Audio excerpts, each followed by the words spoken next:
All right, Adam Frank, thanks for coming, man. It's a pleasure. Is it true you are one of the first scientists to get a grant from NASA to look for aliens?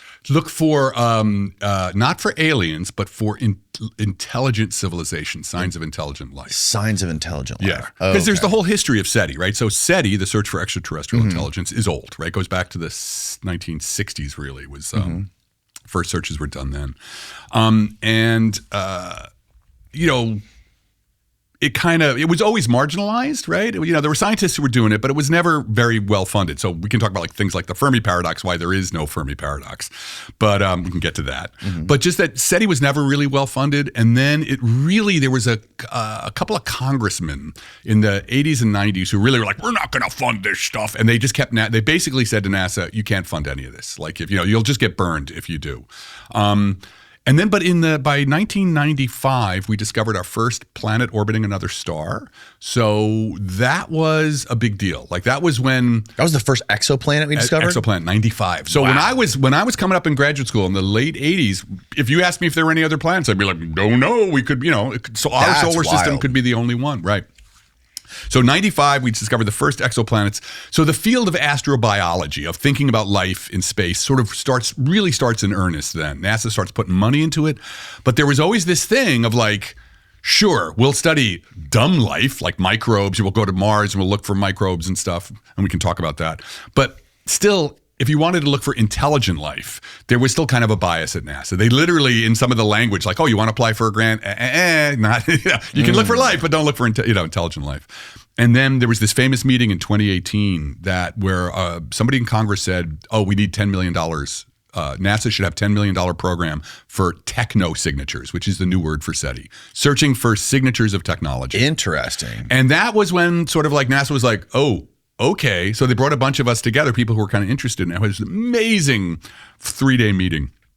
And from that, some colleagues and I put in a grant that was explicit, like, yeah, we're looking for, or we want to think about, we weren't even going to look yet. We were going to think about how to think about actually looking for techno-signatures rather than just biosignatures. And that was the first grant. We got it funded in 2019, and we're still going.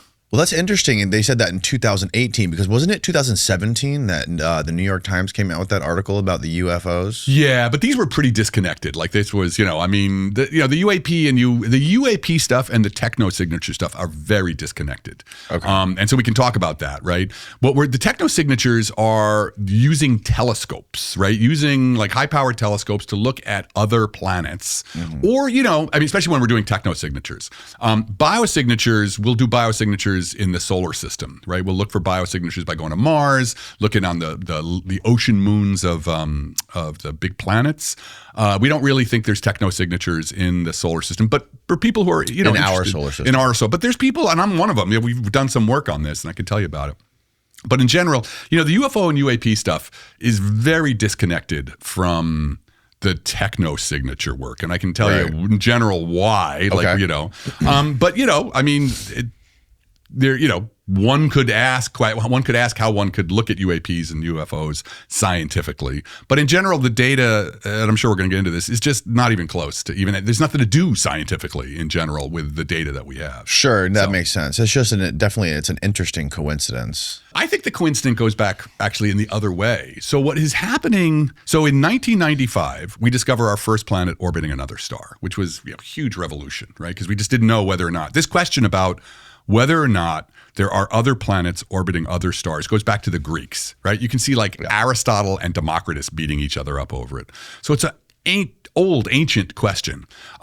Giordano Bruno in 1600 gets burned at the stake in some reason, so in some way. I mean, it's a little, it's not quite true, but it's, he was advocating for there being other planets orbiting other stars, right? Now, this was before anybody had any data, but that was a heresy in those days.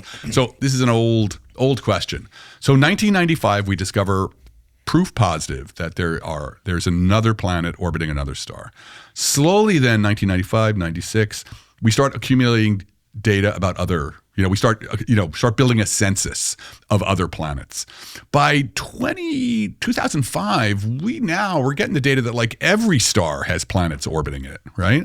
So And then you start seeing in the news like, oh, scientists find an Earth twin, meaning like a planet like the same size as Earth.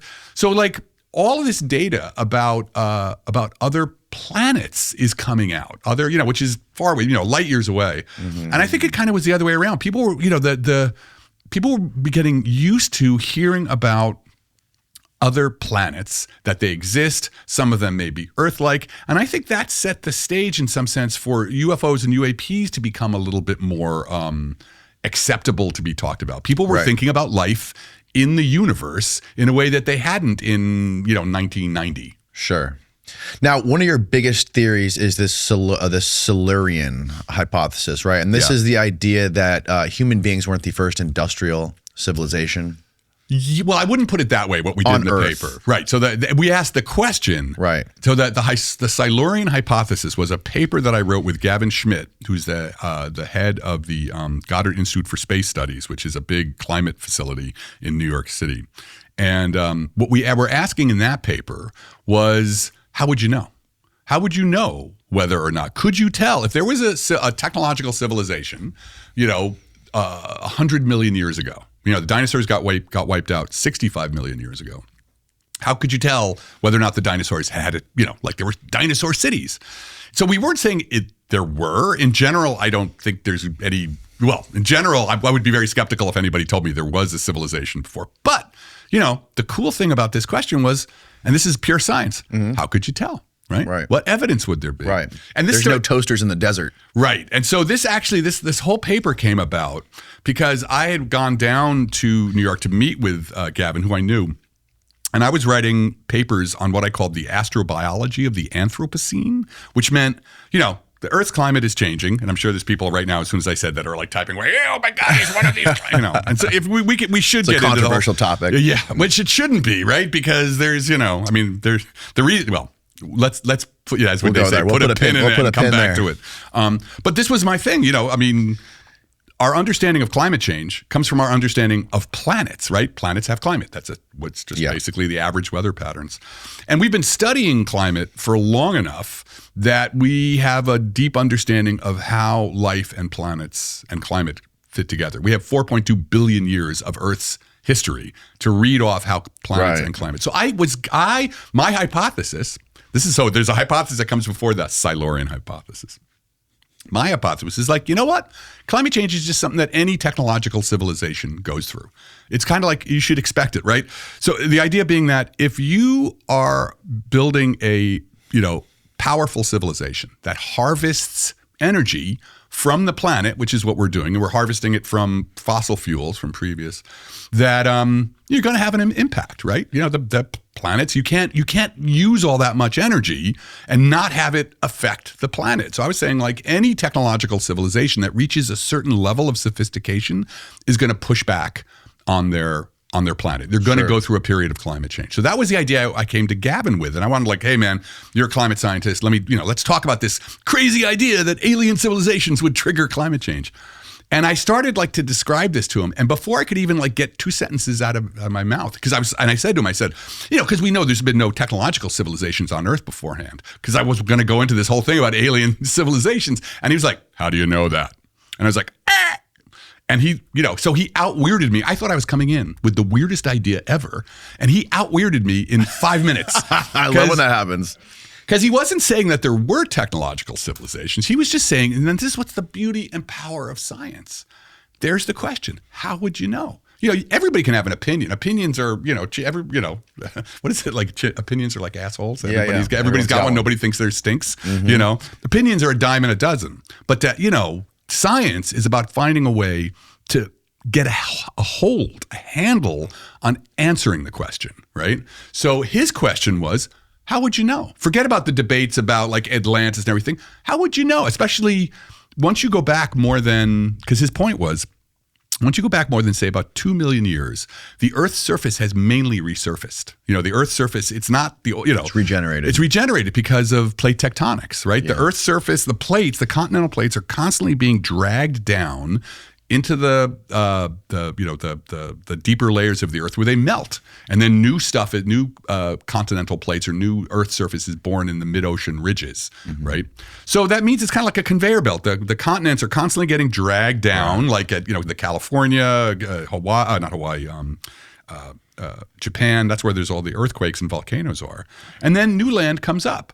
So after about 5 million years, there is no record of, you're not going to find any subway stations, right? And so if you start going back 10 million years, 100 million years, like really now the planet has changed so dramatically that all you've got are fossils.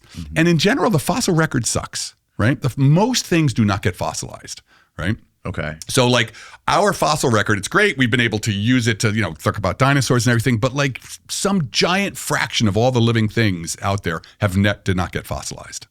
So especially if you have a civilization that lasts, say, 10,000 years, which for us would be a long time, right? Our human technological civilization has been around for maybe, like 200 if we're lucky.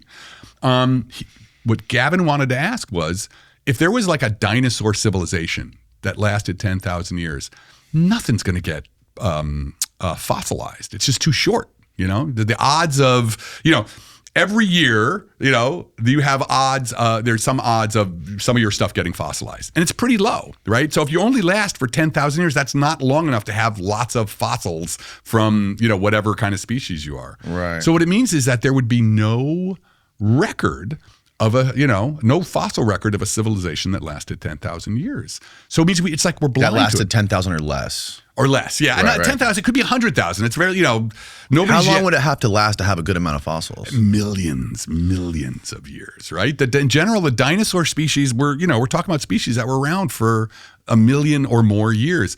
A civilization that lasts, this is one of the interesting things about the work I do with Techno-signatures. We are forced to really think about civilizations and planets and their long-term evolution. Human technological civilization is, is about 200 years old. I mean, obviously we go back. There's we go back. Human civilization, if you mean farming and shit, 10,000 years, right? To the Ice Age. Everything, all modern civilizations come out of the advent of farming after the last glaciers melted. So, but the technological part, like having radios and stuff, or even trains, is only 200 years old. The industrialization, right? 200 years. So, what happens to a civilization if, or are there that last? Can you get a civilization that's 1 million years old, right? Can you get a civilization that's 10,000 years old? It's kind of hard to imagine having a continuous, one civilization that holds itself together, continues to progress technologically. I don't know, right? So 10,000 years would be a long time. Based on what we know, 10,000 years would be a long time. So the Silurian hypothesis, what we were really asking was, would there be a way to tell if, there was a civilization like ours that lasted for, say, 10,000 years? That was the number we chose because it was just a good kind of not too short, not too long. And Gavin, being a very skilled Earth scientist, what he was able to do was, sort of look through and see the only way you'd be able to tell was from the strata, the rock strata, the chemical composition of the rock strata. Because if there was a technological civilization and it was dumping a lot of, even like say carbon dioxide, like what we're doing, into the atmosphere, you would see that in the rock strata. The rock strata would have like these chemical, what's called isotopes, which are, they're like, carbon, but with one extra neutron in them. So you'd be able to see that in the strata. So if you can also do that with ice cores too, right? Yeah. But ice cores only go back, ice cores, I think the maximum they go back is about 100,000 years. Okay. So if you want millions of years, you need rock. Got it. So you got to go, you go to the Grand Canyon and see all those layers going down. Those layers you're talking millions of years all the way down. So you'd have to go down to find, the layers from 50 million years ago, break it up, put it into a chemical laboratory, do all the work you'd have to do. But what Gavin showed is like, you would see, for the kind of industrial activity that we think of as being associated with high-tech civilizations, you might see like increases in like carbon-13, or certain oxygen isotopes. Right. That might be a marker, and that might be the marker that we leave. Like if we only last for another 200, 300 years and we disappear, another civilization 20 million years from now might, or if aliens land 20 million years from now and wanted to know whether or not we were here, that's what they would have to use. For some reason, most dress shirts make you choose between looking good and feeling comfortable. Mizzen & Main is the first brand I've worn that does both, without ironing, steaming, or dry cleaning. They're super soft, stretchy, and feel buttery to the touch. I love wearing them when I'm golfing, especially in this hot Florida heat, because this fabric actually makes you feel cool in the sunlight. Mizzen & Main makes classic menswear using performance fabrics, so looking put together doesn't feel like a chore. They actually invented the performance fabric dress shirt over 10 years ago, and they've been refining it ever since. Their shirts and pants look polished, but they're stretchy, lightweight, moisture-wicking, wrinkle-free, and completely machine washable. No iron, no dry cleaner, just throw it on and go. Whether you're in the office, traveling, golfing up a sweat, you feel the difference immediately. Professional style that flexes with you. Mizzen & Main is a veteran-led company offering year-round military discounts and supporting veteran-led organizations. And right now, Mizzen & Main is offering our listeners 20% off your first purchase at mizzenandmain.com using the promo code Danny20. That's spelled MIZZEN and MAIN.com, promo code Danny20 for 20% off. Mizzenandmain.com, promo code Danny20. And if you'd rather shop in person, you can find Mizzen & Main stores in select states. Is it possible that a previous civilization could have figured out technology on like a different trajectory than we're on now, like without using combustion or burning of gases and natural minerals and stuff like this, or electricity? Maybe they figured out a different way of doing physics altogether. Yeah, that's kind of hard to imagine, just because like we know there's four forces in the universe, right? There's gravity, electromagnetism, the strong nuclear force, and the weak nuclear force, right? So gravity is holding our butts to the chairs here. Electromagnetism is light. Something is. We just call it gravity, right? It's just a theory. We know it pretty well. Like, there's Einstein's general relativity is a description of gravity as the warping of space-time. Right. And it's a beautiful theory. Like the mathematics of it is just gorgeous. And, we can predict the timing of pulsars, like two pulsars orbiting each other. So that is a very well validated theory. When we talk about theories, and this is going to be probably important for as we're going on, in science, there's two kinds of ways that the word theory gets used, right? There's like, when I write a scientific paper, I write a paper about I'm just working on a paper right now that is about how, specifically how plants, as they evolve, how they changed the Earth's evolution, right? How they changed the climate and such as when the first plants were. That is a theory with a little t, right? It's my little thing I've worked out, right? It's like when you ever play Clue? The game Clue? Right. So there's like, in the kitchen with Colonel Mustard and the broom handle, That's a theory with a little t. Sure. But then there's like the theory of electromagnetism, which is like 10,000 experiments, no, not even that, 100,000 experiments, 100,000 scientific papers done. It's been validated so many times. It's a theory with a capital T. Right. If you do an experiment, lots of legs to hold it up. Lots of legs. That's really what it's. It's not a house of cards. It's a mountain of boulders. Where you could let's say you found some particular paper written about electromagnetism or gravity, Einstein's gravity, and it's like, oh, this seems to contradict it. It may be like, oh, maybe you're even right. So you've pulled one boulder out, but the mountain's still there. The mountain's going to adjust itself a little bit, but the mountain ain't going anywhere because it's been tested so many times. You can't have just one paper that says electromagnetism is wrong and everyone's going to be like, oh shit, electromagnetism is wrong. Totally. It's just there's too much support. And we built everything on it. So for example, let's say Einstein's theory of general relativity. So let's pull out my favorite tool for exposition, my cell phone, right? So when you use your GPS, right? If you did not take into account Einstein's general theory of relativity, right? Because you have to, because this thing, there's GPS uses all these satellites that are orbiting the Earth, and there are corrections, they're sending signals back and forth, and that's how they're triangulating to figure out where exactly you are when you open up the map and go, hey man, I got to go to Costco to get, some eggs. If you didn't take into account Einstein's general theory of relativity, which explains gravity as the four-dimensional warping of space-time, within like 10 minutes, it would show you that rather than being in Florida, you were like, about 100 meters over Cleveland. You have to take that into account, or you'd get the answer wrong. So Einstein's general theory of relativity, which explains gravity, is a theory with a capital T. Electromagnetism is a theory with a capital T.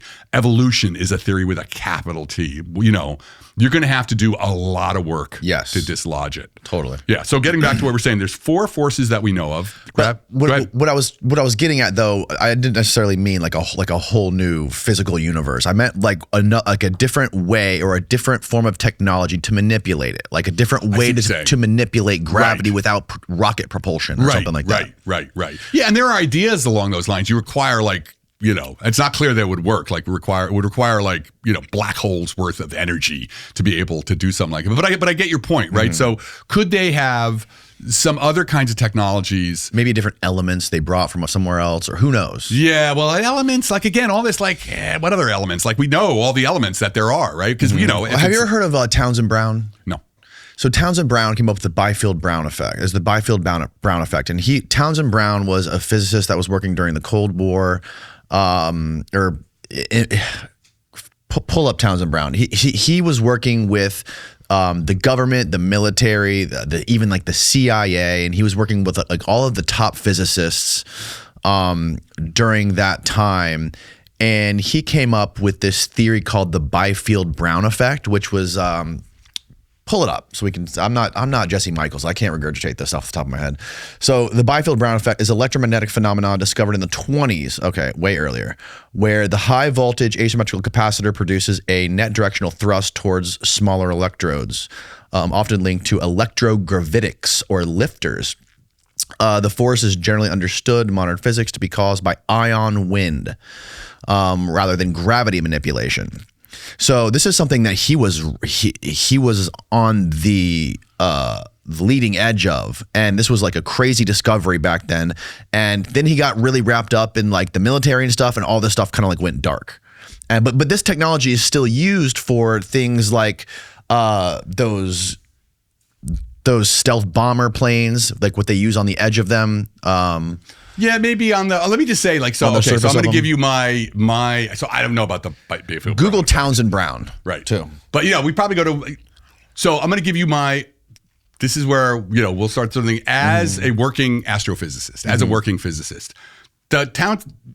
I've never heard about this. This is not an important piece of the of the knowledge we have of physics. Right. If you go to if you trained in physics, there is no anti-gravity. There's no anti-gravity.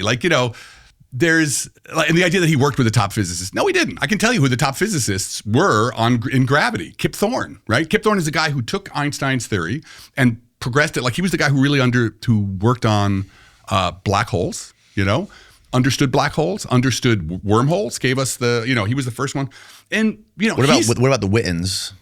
Ed Witten? Ed Witten's a modern, I'm not a super huge, Ed Witten is a smart guy. He's but he's not he was the guy behind string theory. String theory's failed. That's my take on string theory. But whatever this made no impact on physics, right? And so that's really, it's important to understand there's this sort of underground sort of discussions about it, but then you see what actually what's real physics, right? What's real physics is that whatever this is, nobody's built unless you want to say that it was built and the government's hiding it, which is what am I supposed to do with that, right? Well, but what his discovery led to was the electrohydrodynamics, which is used in a lot of click on electrohydrodynamics. Well, so that's okay. That's what I'm saying. So probably what this thing is, he did some physics, and it has very specific uses in say something maybe even in ion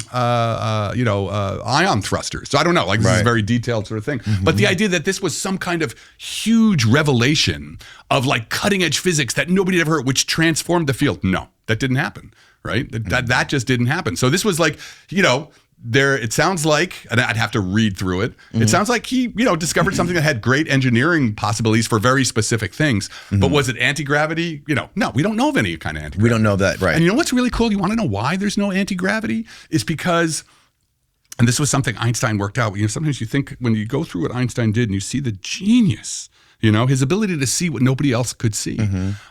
So you got electric charges, right? And you've got plus charges and you've got minus charges, right? There's protons and electrons, right? So the protons have plus charges and the electrons have minus charges, and like charges or opposite charges attract. Right. So in electromagnetism, you got two kinds of charge, right?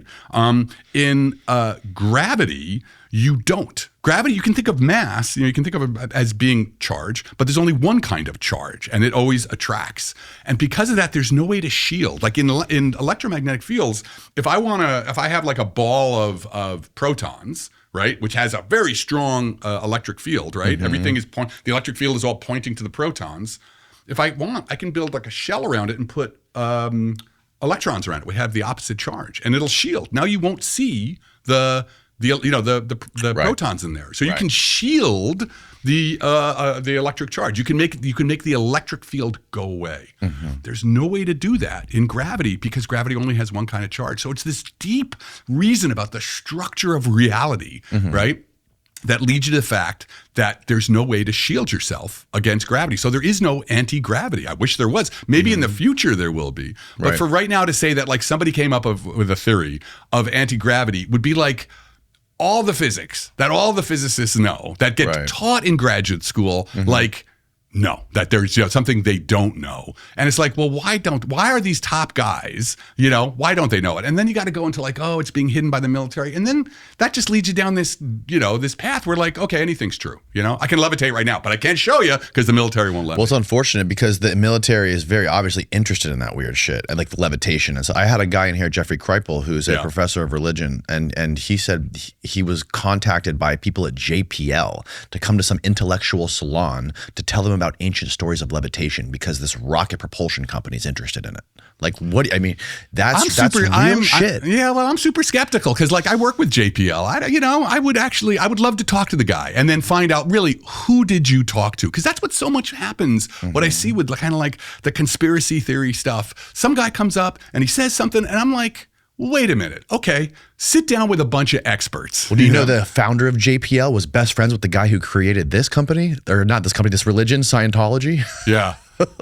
L. Ron Hubbard, one of the most prolific science fiction writers, shitty science fiction in the history of the universe. But so that's what I mean, like JPL, like a lot of this stuff, So what I want to really, the reason, that the work I'm doing right now is to really push the idea that there's like science, there's established science, and established, I want people to understand like what established science means. Because it's easy for it to become like, oh, establish the establishment, authorities, but that's not what it is. Science is this beautiful process that we've learned over centuries to not fool ourselves. That's really what it's about, to not fool ourselves.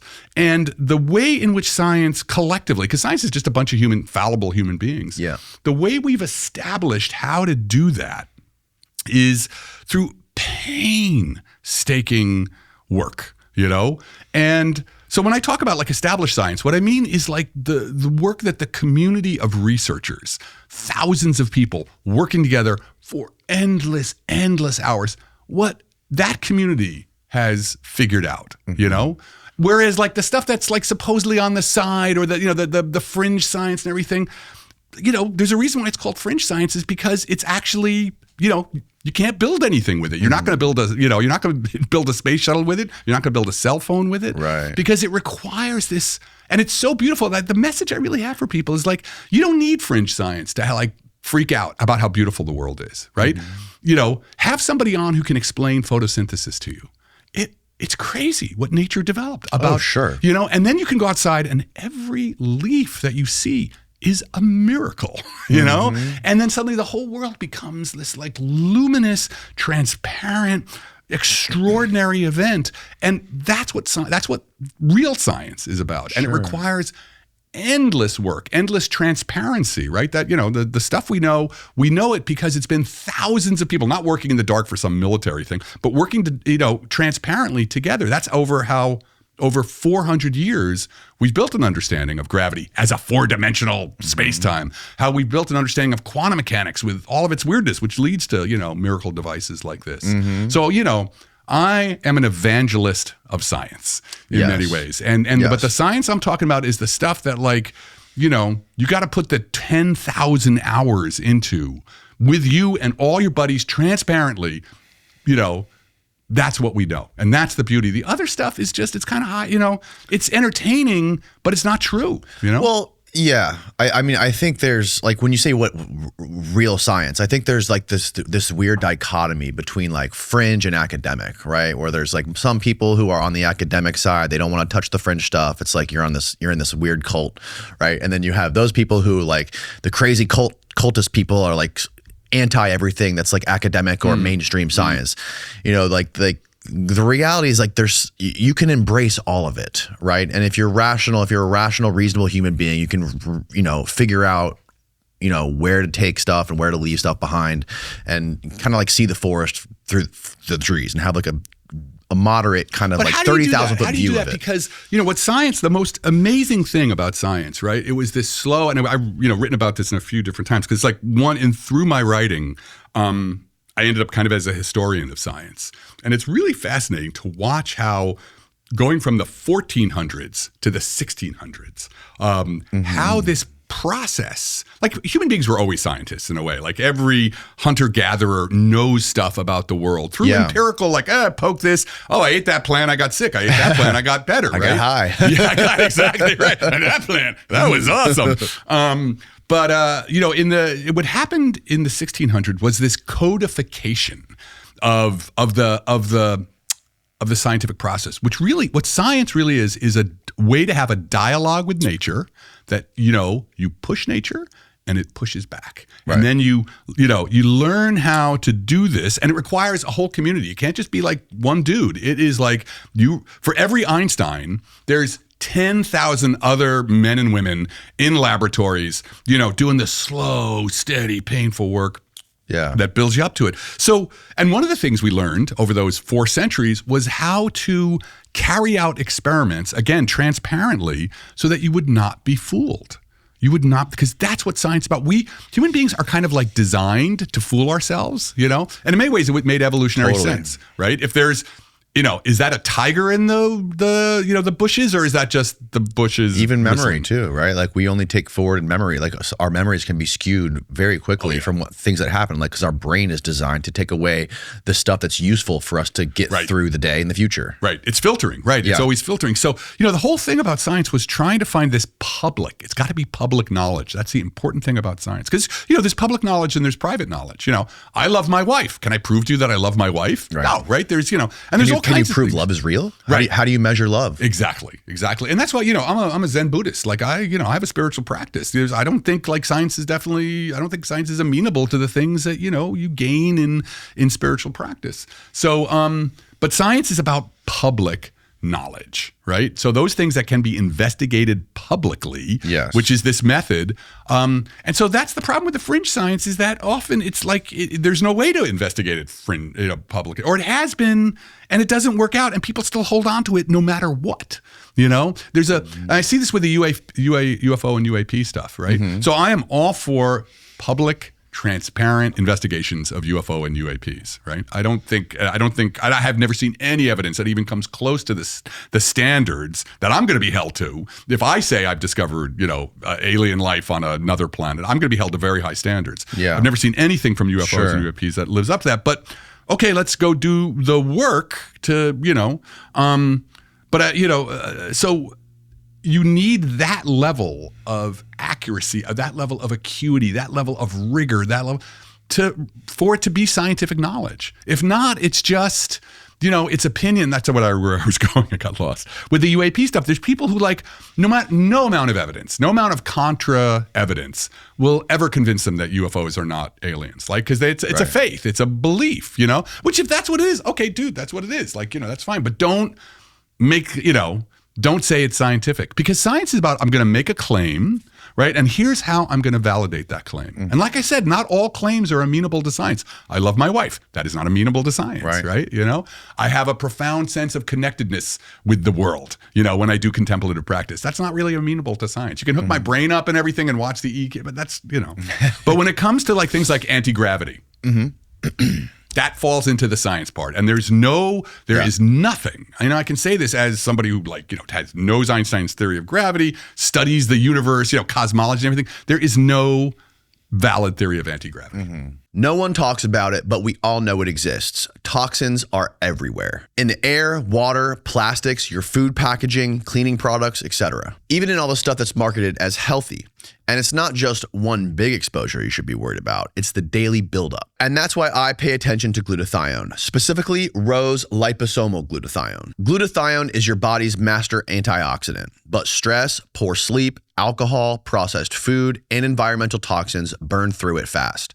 Glutathione plays a major role in liver detox pathways and helps fight oxidative stress, the stuff that leaves you feeling inflamed, foggy, and run down. And not all supplements are created equal. A lot gets broken down during digestion. That's why I like Ro. Their liposomal glutathione is designed to protect and improve absorption, so your body can actually use it. So if you want a legit daily way to support detox, antioxidants, and overall health, check out Ro Nutrition's liposomal glutathione. Go to ronutrition.com and use the code DANNY for 20% off site-wide. That's RHO nutrition.com and get 20% off by using my code DANNY. It's linked down below. Now back to the show. Have you seen that recent documentary that came out? It was called Age of Disclosure. Yeah, I've seen some of it, yeah.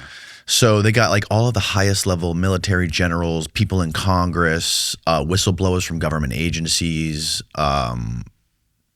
different parts of the military to all come out and talk about this real thing that's going on, and people going in these skiffs, these secret compartmented, I don't know what you call them, their rooms that like nothing can be recorded in, and explaining what they've been exposed to, and like reverse engineered craft that they can't explain.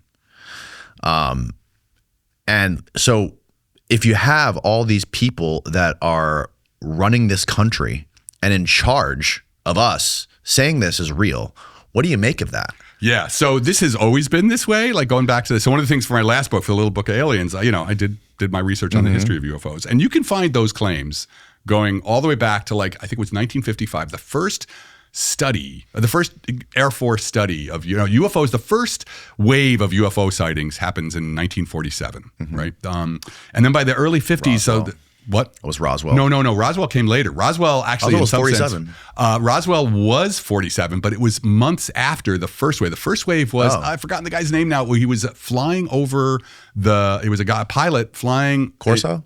In Washington State. No, it wasn't Corso. Oh, yes. I know what you're talking about. This was, yeah. And he saw like 9 things. So that's an interesting story in itself, because it also tells you a lot about the psychology of things. But before I go there, sometimes it's hard to stay on topic, right? Like, we're over there. And now we're over there. But so the first, or one of the first Air Force studies, I think it was first called Project Saucer. And they're like, maybe we shouldn't call it that. And then they changed the name to Project Sign. And the guy who was the head of it.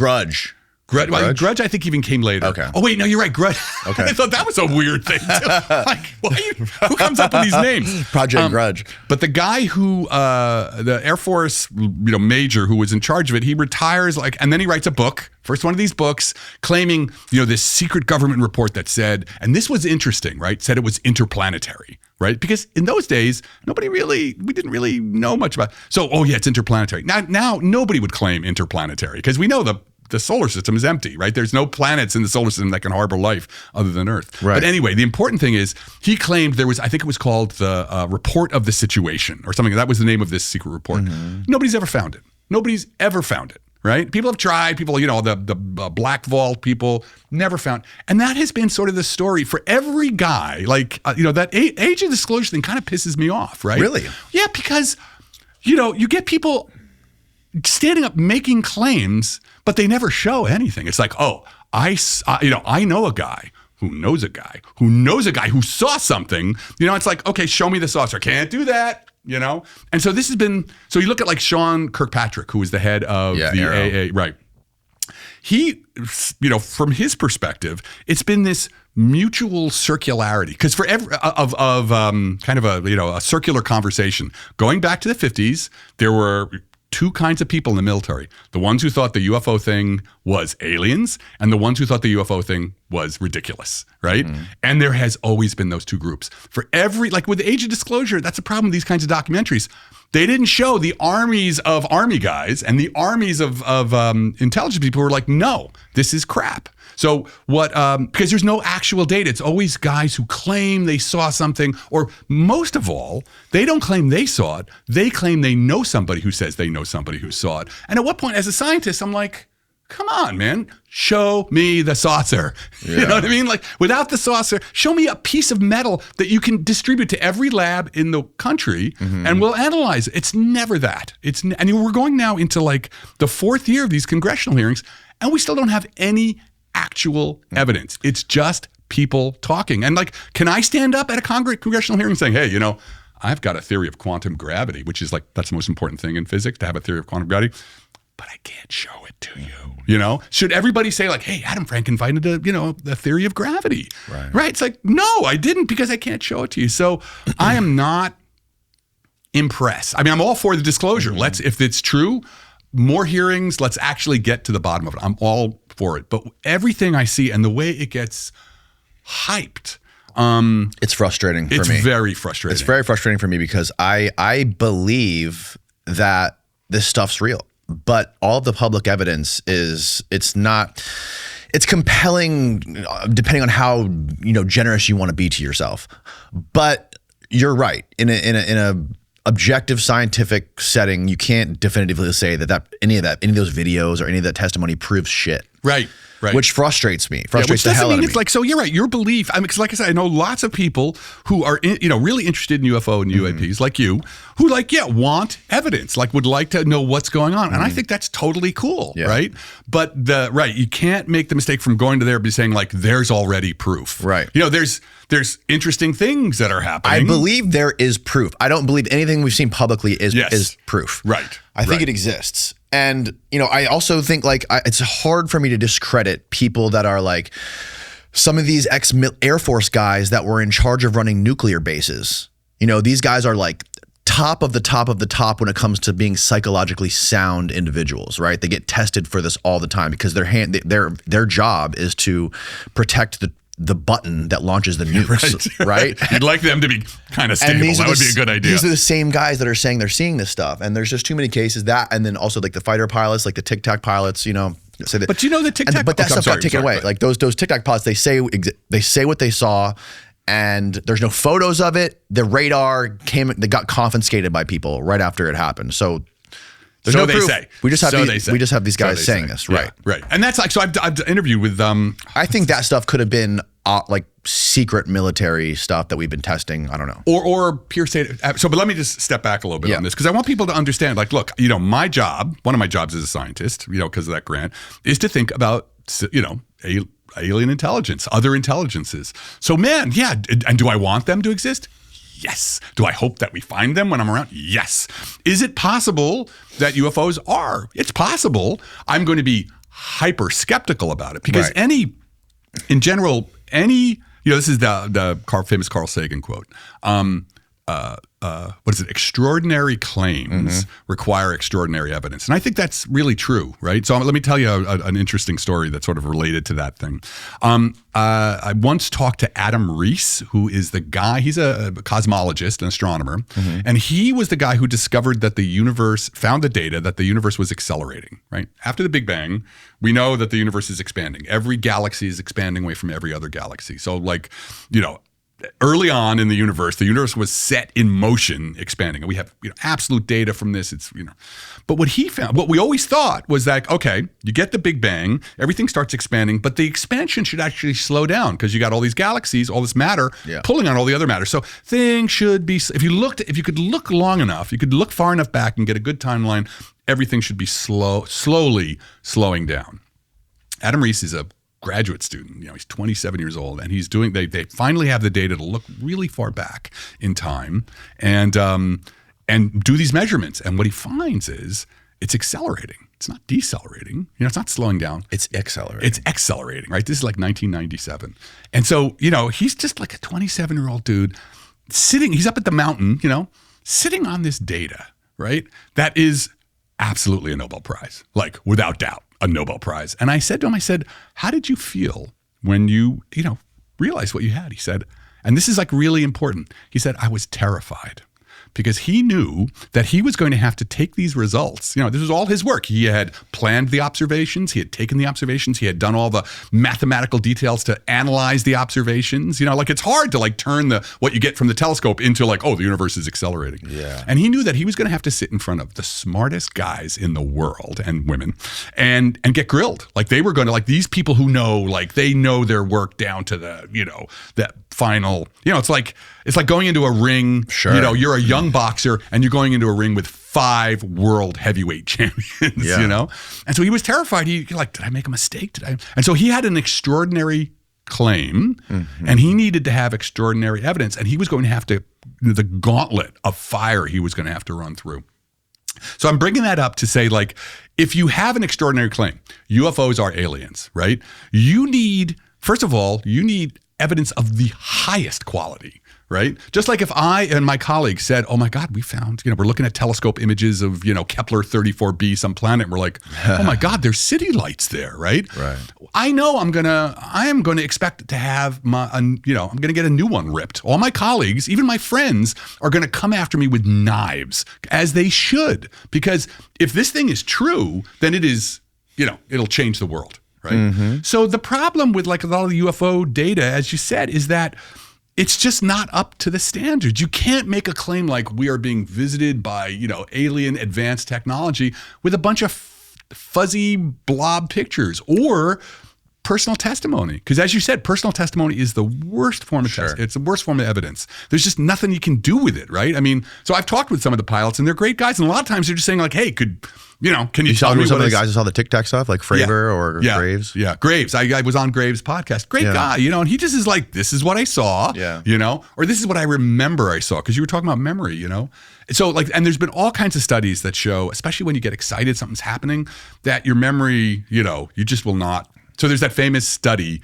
of like they had a bunch of people throwing balls around in a room, right? And they had a bunch of observers, including trained observers, cops and everything, to watch what's going on and report what's happening, right? And while these people are throwing, so it's kind of a complicated thing. People are throwing a white ball. There's some people in brown shirts, some people in white shirts. Nobody reported the guy in the monkey suit who walked through. They did this again and again. People just missed the guy in the monkey suit who walked slowly through the room. So it just points to the fact that personal testimony, like that. I'm sure people, these pilots are absolutely being honest. It is great that they can remove the stigma, remove the stigma, because that's what's going to help us figure, people should be able to say what they saw. But it's not evidence of the kind that you can, it's just not evidence. Like from scientific point of view, personal testimony is not rigorous evidence. So that, like you said, what you're saying is like, yeah, you believe it to be true, which is cool. Like I can have my beliefs, you can have your beliefs, but the whole point of science is to not fool ourselves, not let our beliefs get in the way of what we can actually show to be true. Again, public knowledge, right? Because, you may feel that like, yeah, we've been visited for a long time. I may be like, no, there's life out there, but I don't think we've been visited. So 2 different beliefs, right? 2 different stories. But the only way, the public knowledge part has to be through this rigorous, brutal. That's why I always want people to understand this brutal process of science. Scientists are mean to each other. Like we really are. Our lifeblood is tearing each other shreds. So that's why the idea, like, with academic science is this thing.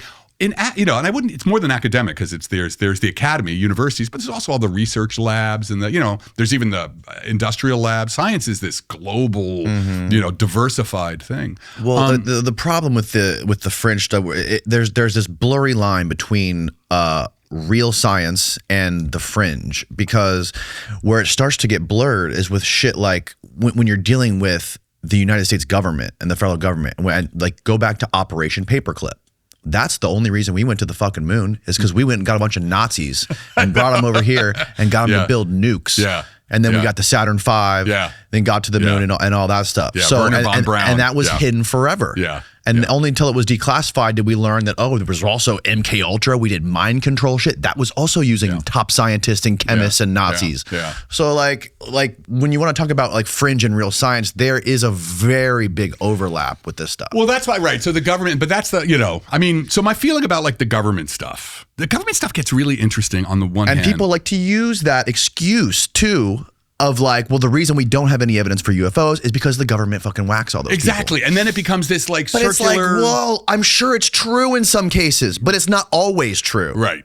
So that's why I'm all in favor of like, sure, let's do the investigations to have the that's all I can say is like disclosure. I'm all for disclosure. Right. Open that up. Absolutely. But in general, until I see it, I'm not going to use, I just simply can't. If somebody says, well, the government's hiding it, I'm like, look, man, call me when it isn't, because there's nothing I can do about that. And also when it really pushes on like the idea that we have anti-gravity. Like we've done a lot of experiments about gravity. You know what I mean? Like we really understand gravity, and we understand what we don't understand too. So the idea that like the military could have done anything like that would undermine, or somehow live over here on the side of what we do understand gravity. There's just, I reject that out of hand. Like not even out of hand. I reject it because of, my 30 years of study and talking to truly the greatest minds. Because, the greatest minds don't go into the government. You know what I mean? For lots of reasons. You got really good scientists there, but certainly the greatest minds in the world do not work for black project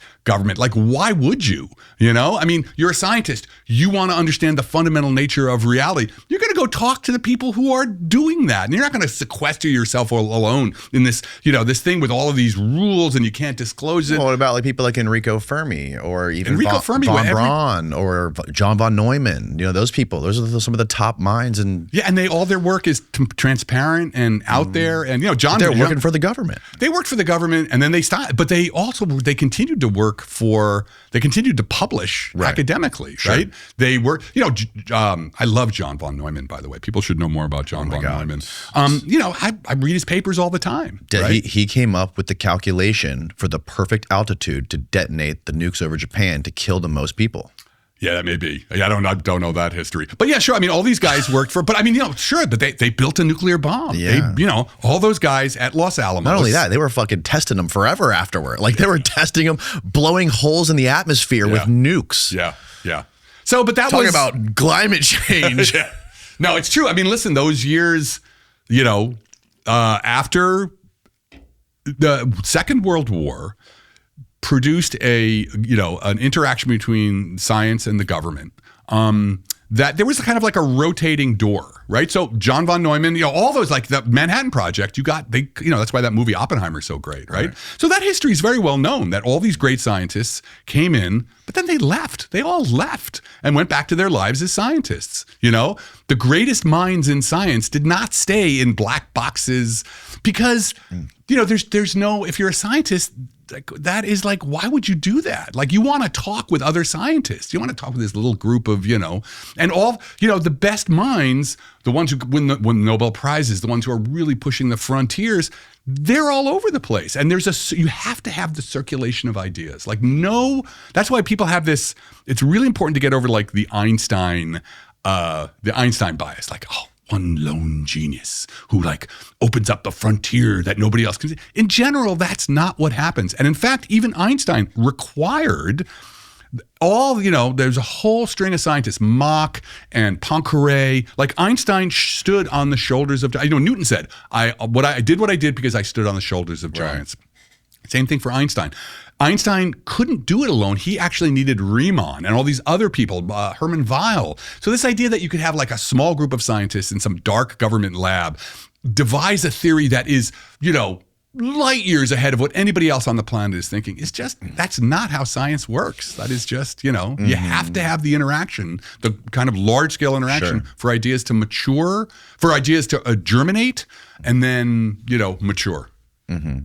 You've all seen this mushroom before. The one with the bright red cap and the little white spots, straight out of Mario and your favorite Christmas fairy tales. It's not psilocybin and it's not a psychedelic. It's Amanita muscaria. It's legal and it provides stress relief like I've never experienced before. I would have never even touched Amanita muscaria if it weren't for Amantara, because we see sketchy gas station products all the time causing harm, and it damages our perception of the real thing. Amantara is the complete opposite. They are the largest Amanita supplier in the United States, totally legal, ethically sourced, lab tested, and they work directly with foraging families around the world. This isn't a side hustle or a scam. It's a serious operation. Real Amanita tastes natural, like a tea, not an artificial chemical. and the experience feels clean with no weird edge or synthetic vibe. I take a few of these Amanita capsules every day after work, and it makes a house full of screaming toddlers no problem for me. It makes me feel like I have infinite patience. Imagine being in a stress-filled environment and not feeling triggered at all.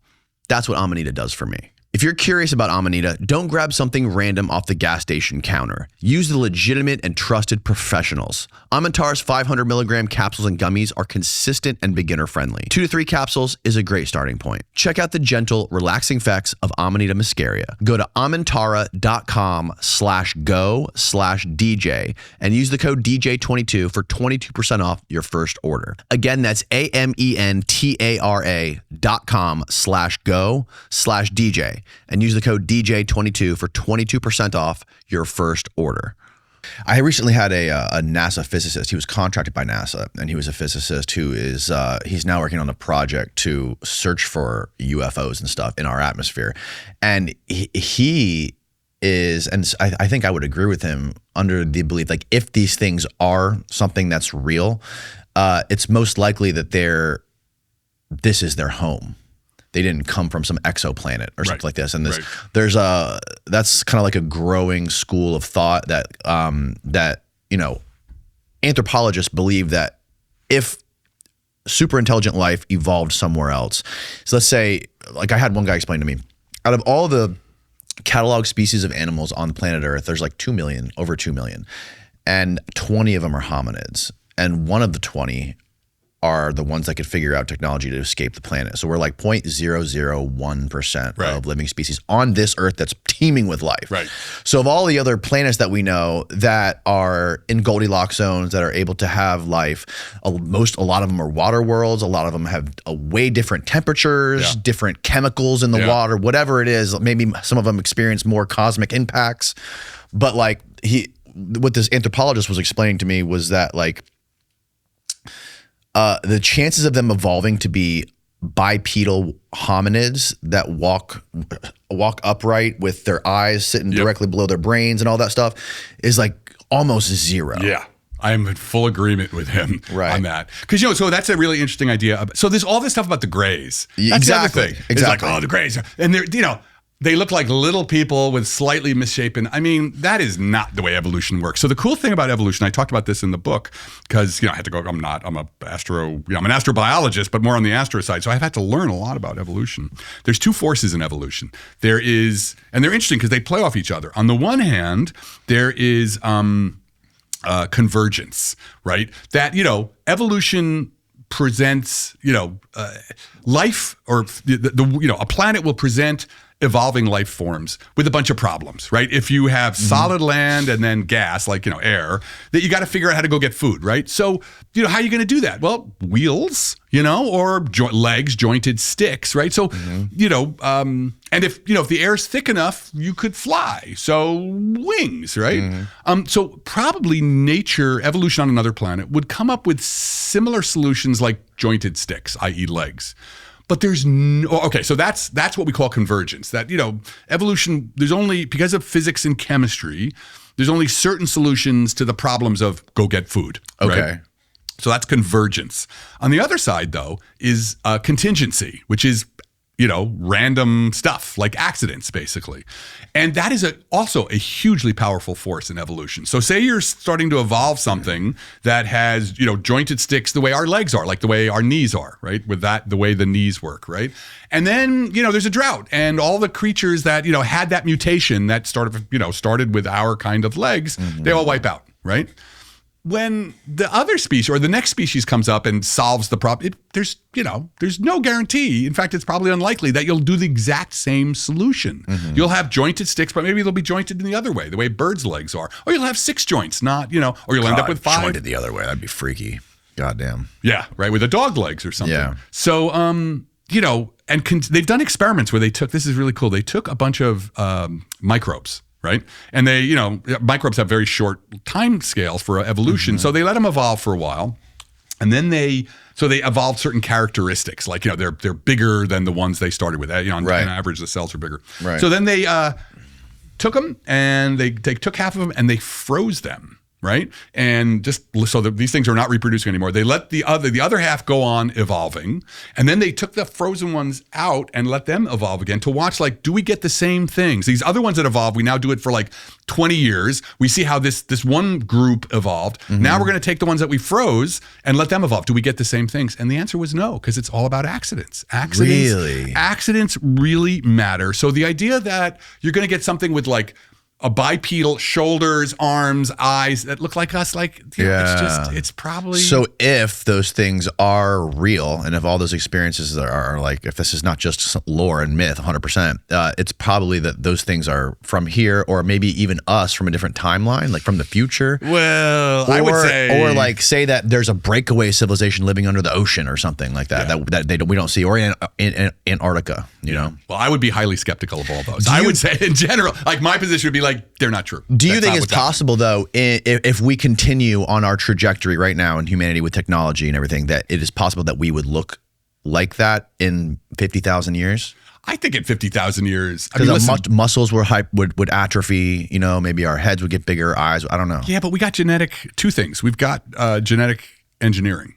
So, in 10,000 years, not even 10,000 years, in 1,000 years, we may be sexless space orbs. Yeah. You know what I mean? As my daughter likes to say. So he was, I doubt that in 100,000, I think in 100,000 years, we probably are going to look, we may not even have arms or legs or anything anymore. I mean, just because, that's a long time. And we have the ability to evolve ourselves to take over evolution. Yeah. This anthropologist was explaining to me this concept called pedomorphism, which is it's a term in evolution where the future generations of, like, specifically in apes or chimpanzees, the fully grown adults look more like the offspring of the ancestors. Oh, is that like with dogs? That dogs look more like dogs look like puppies. Like full-grown dogs look like puppies. So if you look at puppies of wolves, if you look at like a newborn chimpanzee, it looks more like a human being than it does look like a full-grown chimpanzee. Their head slopes back, they kind of arch over, they grow these huge limbs, and they kind of like they're hunched. But if you look at a baby chimpanzee, it sits straight up like this. And it doesn't have that jaw and that sloping forehead, right? So like the offspring look more like us, more evolved. It's interesting. I wonder if, like, I don't know. So it's hard for me to evaluate. Like you see, so there's an adult and there's a baby, right? So the baby looks more like its future. Yeah. What it's going to be in the future, right? Yeah. So if you extrapolate this into the future now, they say these grays look like they're the size of toddlers.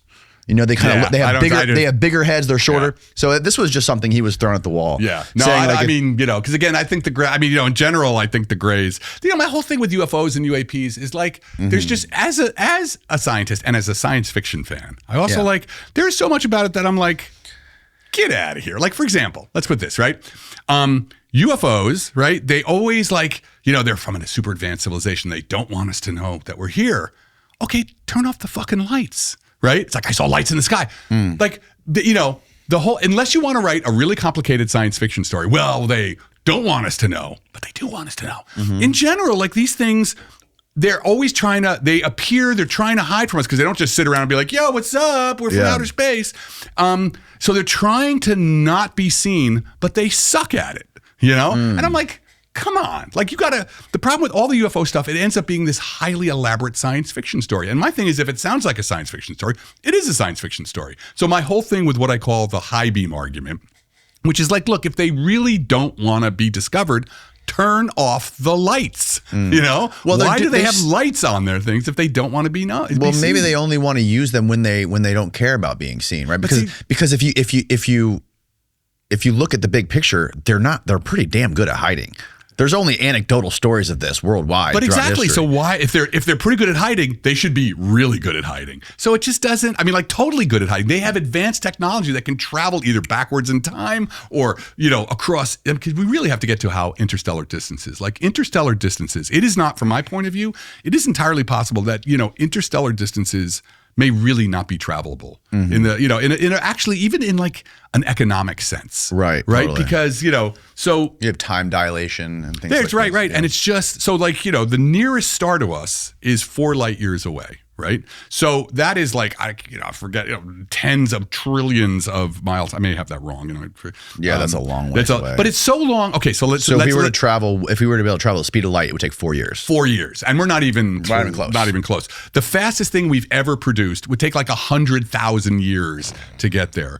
And so it's the economics of being able to build, so the best thing we can do now, I think, we have a couple ideas about how to at least get ourselves to 1/10 of the speed of light, in which case it's 40 years to get there. 40 years there, 40 years back, right? With time dilation, which also means you start to disconnect from the people that you have to kiss your relatives goodbye, all your friends goodbye. Right, and also there's the like, if you're traveling that fast, time is going way faster on Earth. That means technology could develop on Earth to where we could figure out faster travel. Yeah, right. So you arrive. You're that's 50,000. You're 50 years into your trip. Now these guys pull up with a belly full of breakfast because they just left this morning. There's a great. Let's just do a little sidebar.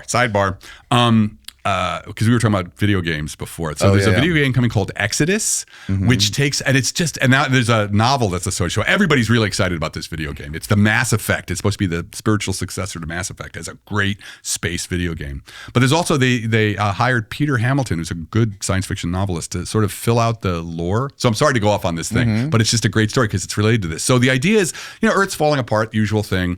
And so they send out arc ships, right, in all directions. And the idea is that anybody who finds a habitable world will send out the green signal, right? So you get these ships and they're all traveling at like 1/10 of the speed of light or half the speed of light. And one of the ships finds a cluster of stars, a dense, what we call a globular cluster. It's like 10,000 stars packed pretty close together. Like there's only like the closest star is only 1 light year away. And they discover a habitable world there, right? So they send out the signal to everybody else, right? And then they settle, there's lots of settleable worlds in this. It's the Centauri cluster. That's the name of it. And they start evolving. They start developing technology and they end up rapidly over 5,000 years, 10,000 years, become like gods. They have developed this genetic engineering technologies. They're, almost like gods.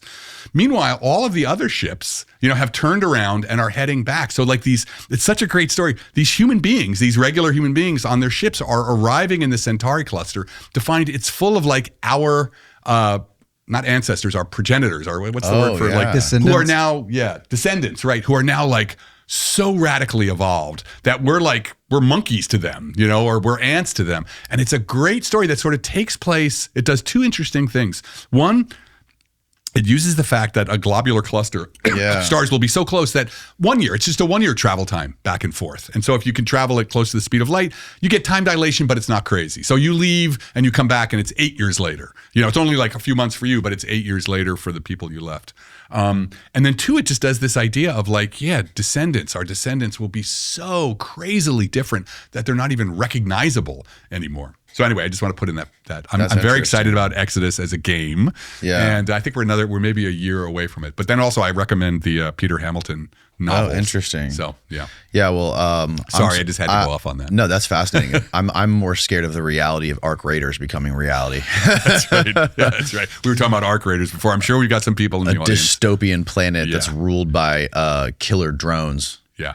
Yeah, which is I'm AI. What was you said you read a description online about what the plot was for that, the back plot for that? Right. What was that? So the people who are playing it, right? So, if you haven't played, so here's the deal. You're in this dystopian future. Everybody's living underground. Yeah. The surface is you go up there and there's the remnants of human civilization, but there's also these killer robots, flying ones and jointed spiders, giant spiders.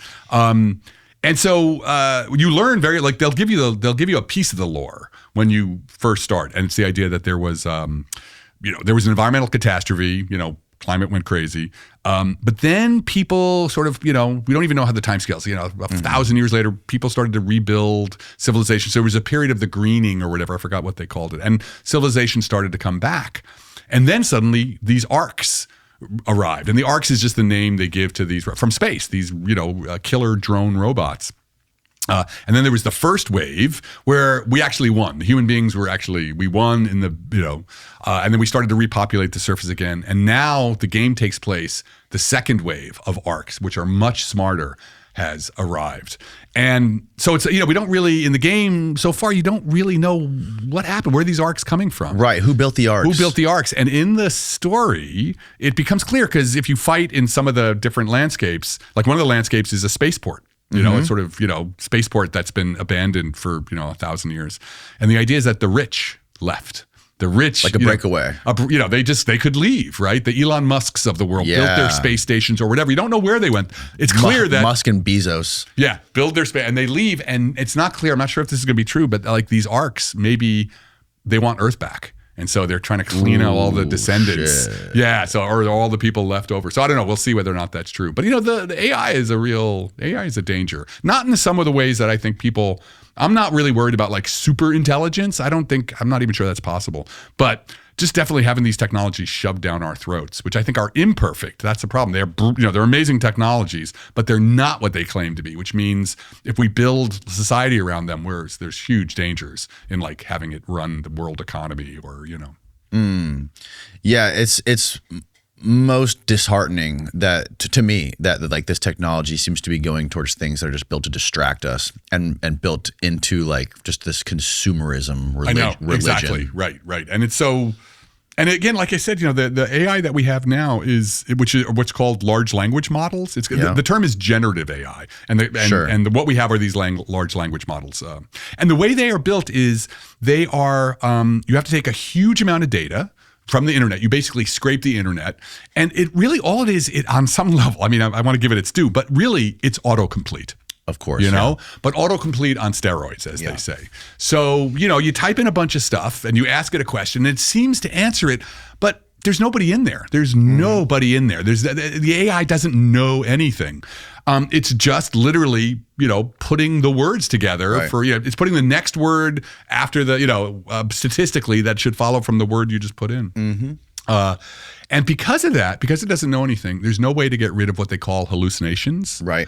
Which really a better word for that is errors. It's just making shit up. Yeah. Right. And there's no way to get rid of it. And so if you build these systems into the heart of like you're going to fire 1,000 people to, we're going to replace it with AI.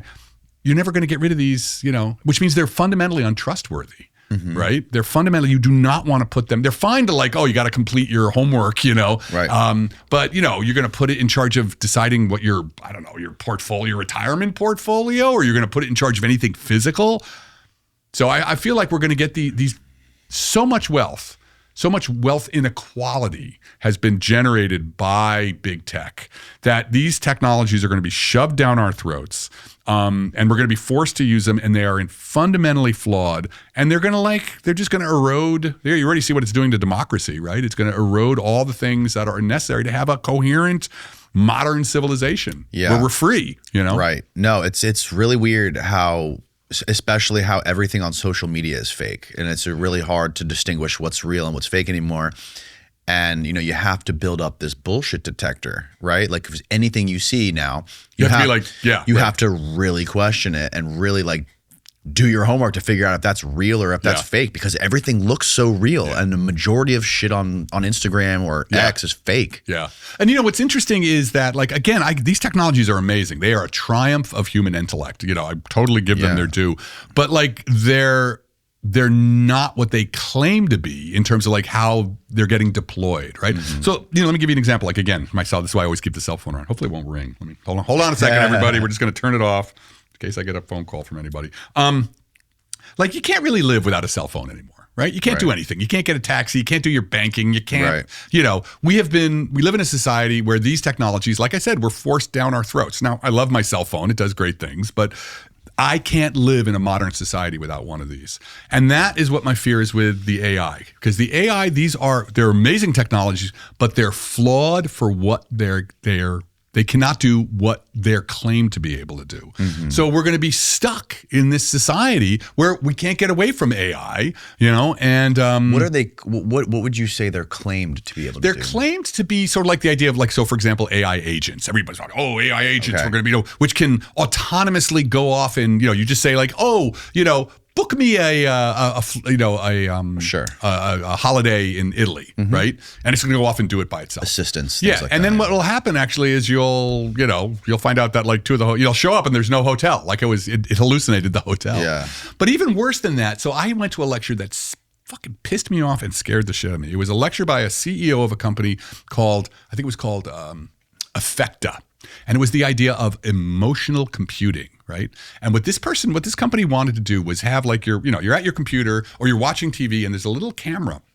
And the camera is watching your face and it's watching like, are you smiling? Are you grimacing? Are you, and it's supposedly reading your emotions and it's going to change what it does based on your emotions. Oh, right? God. And so she was pitching this as sort of like, for old people who are left alone, there'll be a robot who can read it, And so first of all, that whole thing, first of all, we should ask ourselves, why do we live in a society where we're warehousing our old people and nobody goes to see them except the emotional robots?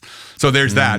But even more important is this flawed assumption that like the muscle, the location of muscle G7 in your cheek is happiness, right? The equation, and people have shown that the research that this is based on is totally flawed. Like that. In general, it is. People grimace for lots of reasons. It may not be at all because they're in pain. They can grimace just because, there's lots of different reasons. There's not a one-to-one correspondence between an emotion and the location of your muscles on your face. And if you're from a different part of the world, you may have, in Asia, they may have an entirely different set of facial expressions. So, but what these technologies are already deployed. They are used like you're taking a job interview. Like there's some job interview things where like, you're being recorded online and it's responding to your facial muscles. So again, this is the idea of these technologies being deployed. They're being put out there. Companies are buying them, building it into their structures, and they're fundamentally flawed in their in the claims of what they can do. You cannot read emotions purely off facial muscles. There's a thousand things. I got to be often in the, with Zoom is a weird thing. You can't really tell what people are doing. I can't stand Zoom. Right. I won't do podcasts with Zoom. Right. Because you're not really there with the person. Yeah, you lose it. You lose the connection. Yeah. Right. There's so many different cues, even to how we smell, right? To how emotion is read. So that's an example of what I mean. Like we're being sold a bill of goods about what these technologies can do. It's going to make those guys money who are already so rich that like they're a threat to democracy, a threat to like having a harmonious society. And it's just going to make them more money, and it's going to make it's going to flatten us. Like they're claiming their technology can reproduce consciousness but it can't. And so what they're going to do is they're going to build a version of society that we have to drop to its level, right? It's as if like with self-driving cars, there's a problem with self-driving cars where like, they work best when you just have a grid of streets, so it's like you can only have self-driving cars work if like all it knows how to do is 90-degree right-hand turns and left-hand turns. So we're going to flatten all our cities and rebuild them so it's nothing, so the self-driving cars can work, right? Right. As opposed to being like, well, this technology doesn't work, we're not going to use it, right? And that's what it's going to do to the human interactions, the depth of what it means to be human. It's going to level us out. Because it doesn't work. Us. It's going to devolve. That's exactly. Well, I mean, you can already see that because people have to think less to complete easy tasks. Yeah, I see this with my students. Is that really? So what's interesting? But I think what's going to be interesting. So there's a couple things about this, like maybe the way the response is going to work. So one thing that's happening in colleges is professors are saying like, oh, we're going to have a writing assignment. I need you to write your response to Hamlet, right? But we're doing it in class. For the next 40 minutes, here I'm handing out some of those blue notebooks. You can give those, what are those bags you get in comedy clubs so you can't record the comedy? Put your phone in the bag. They had these bags that no radio signals can get out of it. Yeah. And you have to, like, what are they called? They're called Faraday cages. They're like their little Faraday cages. And so like, okay, you're going to write this in front of me. So that's like, you can imagine these sort of natural responses that people evolve to these technologies, right? So for example, the idea of AI slop. I don't know if you've heard this term. So with AI has been deployed now. There's like 90% of all companies in the world, or at least in the United States, are using it, and they're seeing zero productivity. Like they're all using it, but nothing's changing. And part of the reason is this idea of AI slop, that AI makes it easy to produce a bunch of stuff, but it actually isn't useful, right? Like, so Well, let's take the example of with the internet first. So the AI is trained on the internet. You take these large language models and you have it look at everything on the internet Search and build engines, search everything and sort of build the databases that you need, build the connections, the relationships to everything you need, right? But then now you have AI, and now you start using AI to produce new content on the internet, right? And it's full of bullshit. It's full of stuff that's not true, right? So then the next generation of AI trains itself on this version of the internet that was produced by AI. So the next generation was trained on bullshit. And so you just it's AI slop. Is that how it works? Yeah, that's how it works. The only thing they train, that's why it's so expensive and so resource intensive to build these AIs, is you've got to have it look at everything on the internet. And so as you go on, what's going to happen is that There's internet, so much garbage on the internet to start with. And now imagine 10 years from now when all the AIs, and the AI, you can't get away from the AIs. Oh my God. So you're not going to be able to trust anything on the internet. In which case, what happens? People stop using the internet, or it's only good for, people are going to use it for scamming and, God knows elsewhere. But most people. But will it be able to, how would you train it? Or how would it train itself over time to be able to get better at detecting bullshit or its own bullshit? It can't. That's the problem with this version. I mean, there's other ways to do it. There's a great writer a scientist named Gary Marcus who has a newsletter, which I highly recommend to everybody. And he's been it's so funny watching. He has always been arguing that this kind of AI, generative AI, which are the large language models, it's great for what it's good for, but it is not the path to what we call artificial general intelligence. It is very limited in what it can do. And he said, his thing is there's other ways to build AI, or at least research paths that would get away from this, but we're not pursuing them because, Elon Musk and all those guys are spending trillions of dollars. It's all going into and OpenAI into the generative AI. And that stuff, he was predicting back in 2020 that it'll stall. Like that, you will see by 2025. You will see that. Who was predicting this? This is a guy named Gary Marcus. Okay, yeah. And it's funny because he was alone. You see his interactions with the big leaders of AI. On the internet or on Twitter back in and they're all like, yeah, you're just you're a has-been. They were really very rude to him. And now almost all of those guys, except for there it is. All those guys, almost all those stocks guys are crashing. The AI stocks are all down. Yeah.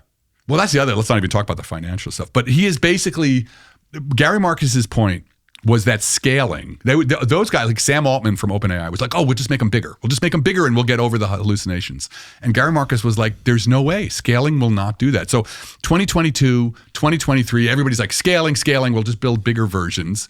And then, 2025, finally you get ChatGPT 5. Oh, ChatGPT 5 is going to be, an artificial general intelligence, which is what everybody wants. Something that can just do anything, right? And it turns out ChatGPT 5 was a huge disappointment. It wasn't even close. It sucked, Yeah. And that was the beginning where people were like, oh, Gary Marcus was right, And so overall, general people have now agreed with the point that scaling will not sell. You can't making it bigger won't get rid of hallucinations. So you need a whole other path, like a research path that we haven't done, if you want an AI that somehow, and the reason that somehow won't have these problems. And a lot of it is the idea, and we're actually doing some work, my research, the group I'm part of just thinking about what is it? We're just thinking about life. We just want to know about why is life different? Why is a cell different from a rock? Right? There's no doubt, life is just really weird. This goes back to the astrobiology. Life is the only system, physical system in the world that can innovate, that can create new things, either through evolution or just its own behavior. Yeah. Rock is just a rock. Right. And the only thing we know that is truly intelligent, right, that truly has intelligence is life. And that goes even whether you're talking about monkeys or all the way, even cells, even the simple cells have a certain degree. So what Gary Marcus is arguing for, and even what we're sort of interested in just thinking about life, is to be intelligent, to really be, to really have that kind of creative novelty, the ability to really innovate, the ability. Intelligence is not just solving problems; it's knowing which problem to solve. Right. It's an infinite number of problems to solve. If you're a cell, you get to how to figure out, I need to go find sugar. Yes. That you need to live in a world. You probably may even need to live in a body. You need to be embodied, but certainly you have to have knowledge of the world. the AI that we have now, it doesn't know anything because there's nobody in there. Like, you can ask it a question. It seems like it's answering you, but it's just auto-completing. It's just a program that is auto-completing. So, it may be that the next generation of AI, the one that could solve the problems that this version can't, is going to have to know something. You're going to have to build world models, they call them. Right. Yeah, that makes sense because, there's so many goofy stories that are coming out every single day about like these autonomous drones that are supposed to be delivering people burritos, getting hit by trains or running over by cars. And it's all over the news, dominating the news stories. You don't hear about the guy that overdosed, but you hear about the poor fucking robot delivering a burrito to somebody at 3 a.m. Right. It's just and then also you have another whole side of it is like you have, I had a Delta Force operator in here the other day, and he was explaining to me how like in Yemen and all over the Middle East, like Iran has these drones that are powered by autonomous AI and they're dialed in. They're not controlled by anyone. Yeah. They just say, go kill this guy. And it'll make its own decisions along the way. For weapons, oh man, that is terrifying. Then you're getting the Terminator, Right. Yeah. So it's like, and these things are flawed. You do not want these things. So whatever. So I just really think AI, the version of AI we have now is deeply flawed, and people have a right. People have a right to say no. I don't want this technology, at least not now. Like this is idea that like, everybody, we just have to. It's new technology, so you have to take it. No, human beings have a right because to decide which kind of technology, especially because these technologies are going to wipe out jobs. Like that is really true. You see people being fired already. So like, I don't think I think we need to recognize the reasons why why there's this rapid push. It's about money. It's about somebody making, crap tons of money. And, if you want a functioning democracy where people have a say, you got to be able to push back. But where do you draw the line between like an iPhone in your hand, which is basically, it's a symbiosis of biology and technology, right? It's not like implanted in us. Right. We can drop it, we can let it go wherever we want, whenever we want, but like it is an extension of the human being today in a sense. So like we're kind of cyborgs already. We are kind of cyborgs. Yeah. So like, but now with everything on our phones being integrated with AI, you can see how that can kind of get out of control. Yeah. But you can also see how there's like a balance there. Like, obviously life is way better with this iPhone, with me being able to call somebody or send somebody a video. Yeah. Technology. That's what I mean. I'm certainly not anti-technology. But I think what's really interesting is how rapid these technologies have changed our lives. So, if you go back, one of the first video games I played was Assassin's Creed, like the first Assassin's Creed, which took place in like 1200, right? And you're running around, you're like stab, stab, stab, stab, stab, stab. And then I played Assassin's Creed 2, which takes place like 300 years later in, Florence, right? In Renaissance Florence. And you're still basically like stab, stab, stab, stab, stab. And so they kind of first had a gun. Like that was that was a weapon that, you took a while to get. And the thing that hit me was like 300 years. And basically, I could have been using the same sword that I had. Right. Like technology just didn't, you used your grandfather's tools, right? Because technology was just very slowly evolving. And now, my God, like the time from, I'm 63 years old.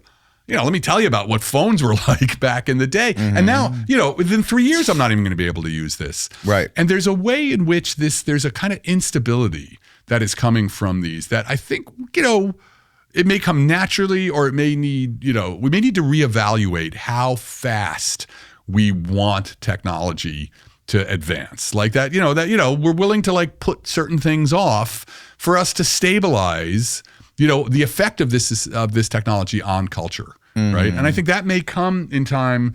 Maybe because like we actually hit a point where like it blows everything up, and our descendants, it'll be 2 generations later after the AI crash or whatever that wipes out all of the, that people have a different sort of approach to technology, or people will just like what's happening in classes, like, right? My professor friends who are like, you know what? I'm going to make you write that. I'm going to have you actually think in class. Yeah. And also everything is sort of like,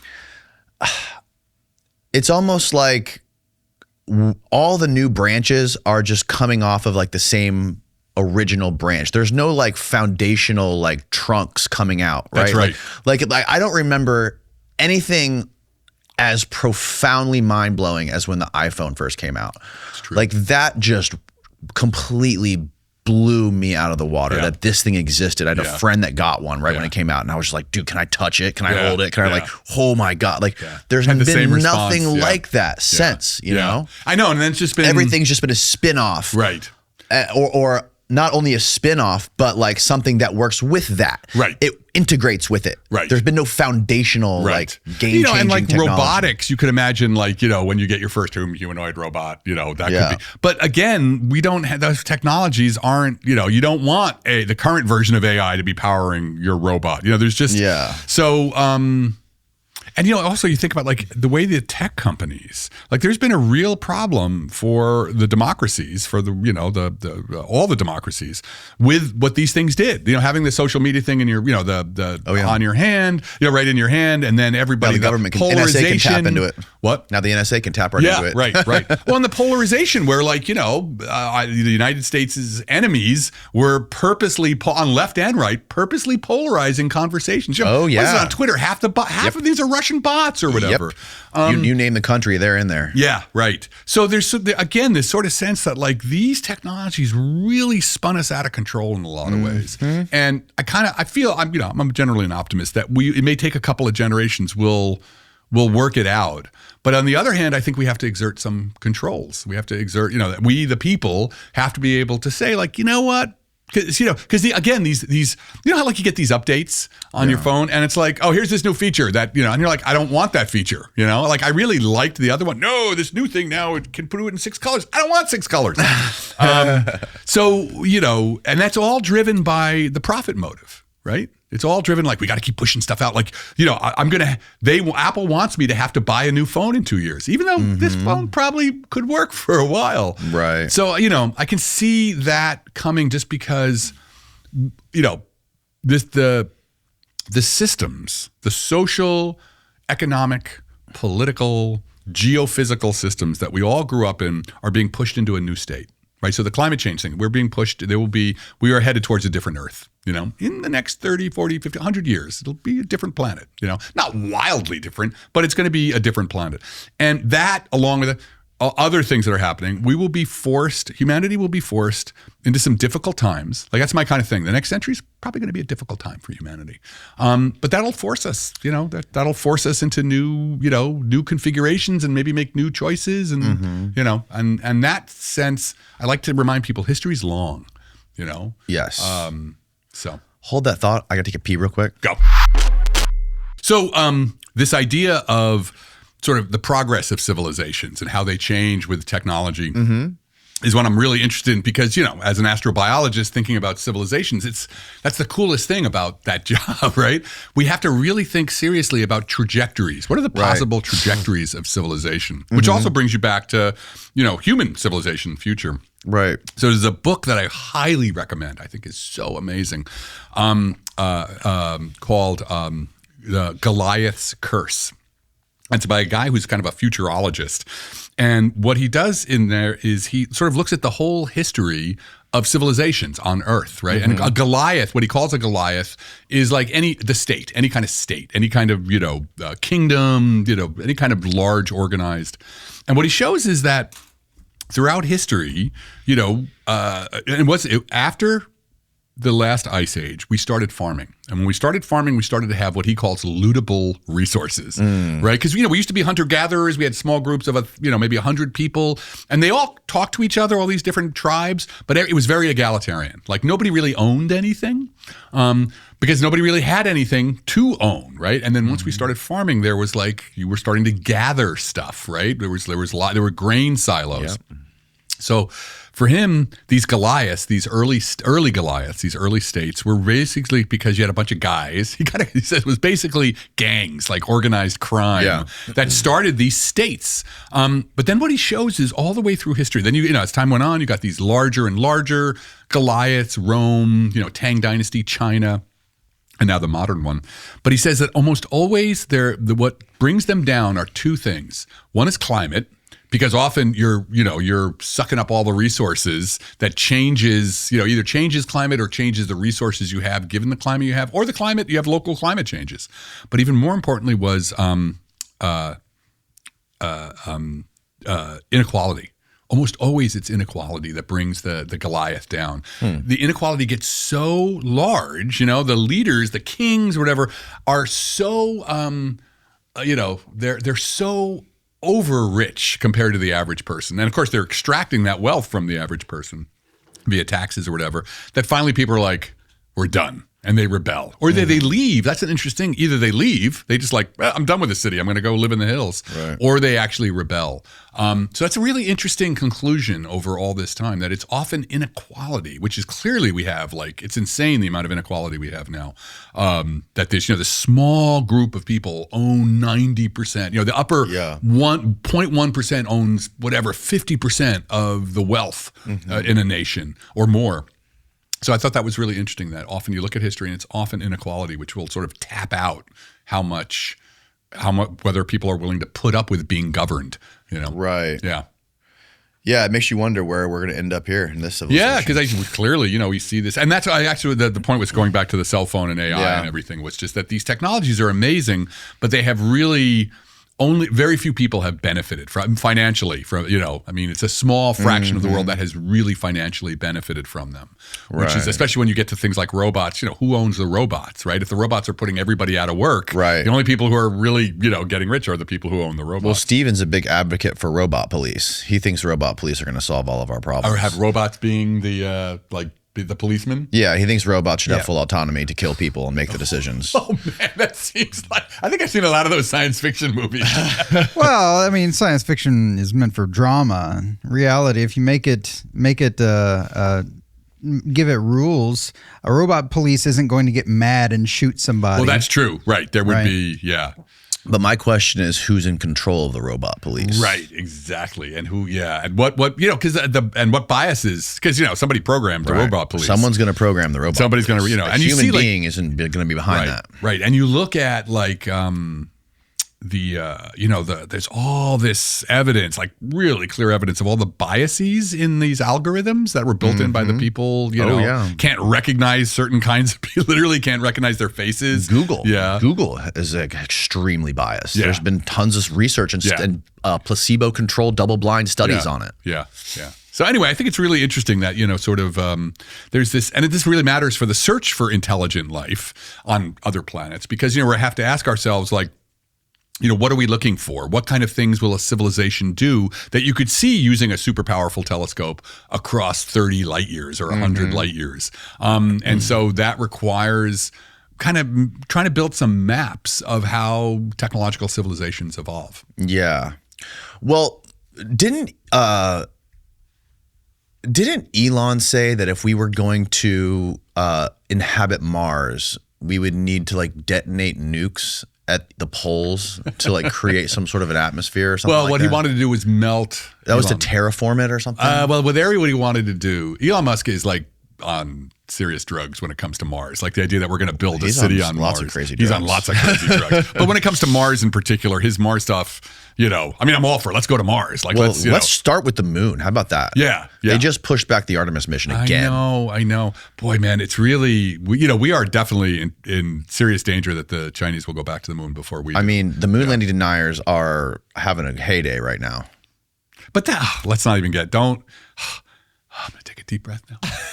Don't get me started with the moon landing deniers, because I will go freaking ballistic. Oh, let's hear it. I need to hear it. Oh, it's just it is such bullshit. I want those moon landing deniers. I want one of them to come, have the balls to stand in front of like a team of NASA scientists. Not one guy on, like doing some, doing a podcast or something. No, a team, and get grilled. Just like I said, remember what I was talking about with Adam Rees? They'll be shredded. They're like evidence for why. It's, it's all been refuted 1,000 times. It's just bullshit. I got rocks from the moon that have different isotopic, the whole theory of our understanding. Moon rocks land in Antarctica, South Pole. and not enough for the kinds of the volumes that we need to be able to do what we've been able to do. And also, we went to the highlands, we went to the lowlands. It's just this is not a road I want to go down because I will literally freak out. I just had a guy on here recently who he's got a great YouTube channel. It's called Everyday Astronaut. He's like, he's not a moon landing denier at all. Right. He's a very big proponent of all this stuff, and he's like he's not a rocket scientist, but he's extremely smart when it comes to rocketry. He goes to all launches. I think I've seen some of his stuff. Yeah. And I asked him, I'm like, can you steel man the moon landing deniers? And he goes, yeah, I can actually. He's like, a very good point that they have is why the fuck haven't we gone back to the moon since 69? Right, but that point is purely political. That is purely freaking political. We went, you look at the history of what happened. We get, I get it. It's like I understand. Like, here's where my take is on it. My take is, real briefly, is that it was a stunt. It was a stunt to see we could put human beings on the moon. There's no real need to put humans out there. When it's too much of a risk, we can do a better job with robots. Like, well, the reason we did it was because of the Cold War. It was like purely political. It was like it was just a publicity stunt. Well, to see if we could beat Russia. It was a dick measuring contest. Right, it was a to dick see if we measuring can beat contest. Russia to put a human being there. Right. There's no rational reason to put a human being there unless it's that. No, it wasn't. But it was. And then what happened was we got there. It's the end of the Vietnam War. Nixon's in trouble politically. Blah blah blah. Spending like shitloads of money on sending people to the moon. It just was no longer politically, you couldn't do it. You couldn't get the votes in Congress to do it. Right. So then we shifted to, the shuttle program, which was just Earth orbit, and then time went on. It's very expensive, right? As you see, it's a very expensive. That's why we didn't go back. Right. There has not been the political or financial will to go back. And so now what happens is, you're trying to go back again. You got to. Yeah, so now I'm about to get ballistic on something else. With what just happened to the government right now, we just fired all the people who had the experience. We either fired them or forced them into retirement. All the people who had the experience to do this, right? That's what Elon Musk did with that stupid Dodge thing. I got friends in NASA. Oh, Doge, yeah. Yeah. They Doggy. They whacked NASA. All these guys. Did they really? Oh, NASA. A lot of retirements. They forced people into retirement. A lot of layoffs. And these were the people like getting a probe to land on Mars. Like, there's not a recipe for it. You need human experience. I was talking to a friend of mine who was in the room with a bunch of NASA engineers. This was for a Jupiter probe, and like somebody threw out this idea of like, we could do this and that to be able to build a magnetometer on it. And one guy spoke in the back, said, no, we tried that in '72. It doesn't work. Oh, yeah. Mid-2025, last year, nearly 4,000 NASA employees. These are people who have the experience that you need, like the real world experience that's not in books and we wiped them out. Why? And so, listen, I would argue that sort of what you've seen, the bloating of, the reason Artemis is in trouble for a lot of reasons that have to do with the private sector. We were hoping that isn't the Artemis, I don't know if you know about this stuff, but I heard that the Artemis rocket is using the space shuttle engines. I'm not sure. I don't know. Whether can you Google that? It's got the solid rocket boosters on the side, but the main engines, they were trying to rebuild aspects. So I'm not skilled enough in that. But the program, I'm all for it. I am all for going. We should have gone back to the moon, 10 years ago. But it does look like every president has said we were going to go back. There's never been the political will because it's so expensive, right? It's really expensive. And that was the great thing. Like, I was all in favor, and I still am in favor of commercial space. Like, amazing things are happening with the commercialization of space. Like, I think we're now at I'm not going to get this number right, but it's on the order of like $600 million, billion, the burgeoning space economy for all kinds of reasons. Oh my God. Somebody just showed us the other day. There's a guy, a YouTuber. Who was the guy? So there's some guy selling selfies in space. He's got a satellite in space, and you could pay an exorbitant amount of money and have the screen show your face, a selfie of you in outer space. Yeah, right. Like, why? But there is that's a sign of declining civilization. There are huge reasons for us, there's lots of reasons where there's money to be made in space, which I think is great. Isn't this the same guy who's creating those cool things for kids? Oh yeah, Crunch Labs.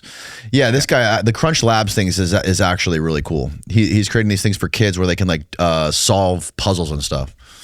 Well, this is the thing. Like, there's a lot. Now it becomes the good thing that Elon Musk did with SpaceX is the cost of getting a pound into space, a kilogram into space, has just dropped. And now there's lots of other space companies coming up. Rocket Labs, I think it's Electron Rocket, Blue Origin. So this is all great, but in general, SpaceX is not making the progress that we needed them to make with the Starship. Right, it's just not coming along as fast as they need to, and getting back to the moon, that's a huge part of it. Having the Starship work is a huge part. They need to be doing refuel, all the stuff that Musk promised. They have to refuel in Earth's atmosphere to get into in orbit, in Earth's orbit to do the translunar injection. And nobody's done that. So there's it's not even clear whether they're kind of quite behind. So I'm quite worried that China is going to get back. One of the biggest thing that the moon landing deniers say about which again, I'm still on the fence. Right, I'm not definitively saying on the fence. I would say I want to heartily, from all the science that I use that depended on the also if you're a moon wait let me just finish this thought. If you're a moon denier, what about the Martian probes? What about the landers? Are those all fake too? No. I think we've landed probes. I think for sure we've landed probes there. I mean, it's not that much harder with humans. It's not that much. I don't know. I think here's my thing. I think that here's another argument I've been turned on to the pro moon side.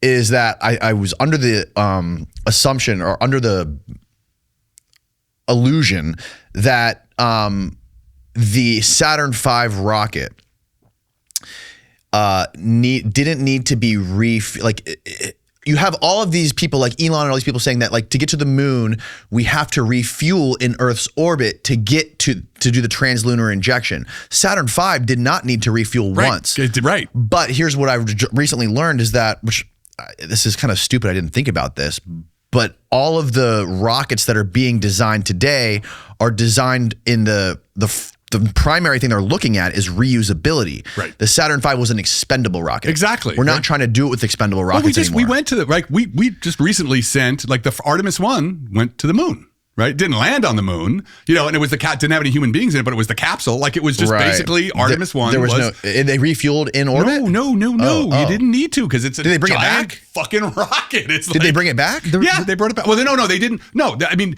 the whole none of it was reusable. None of it was intended to be reusable. Exactly. It was all expendable, and that's why it was so expensive. Right. We only it would be too expensive to make this an expendable thing. We have to be able to get these rockets to be reusable. And that's why we need to refuel them because they're so much bigger. But there was when you watch a SpaceX Falcon come land and you see it do that crazy thing where it comes out and it just slows down. It's insane. And it's like adjusting. It's autonomously adjusting on the way down. You couldn't do that in 1969, right? Shit, that's insane. You couldn't do that in 1995. It's only because of the technology we have now that you can do that. So everything that was built in those days was built.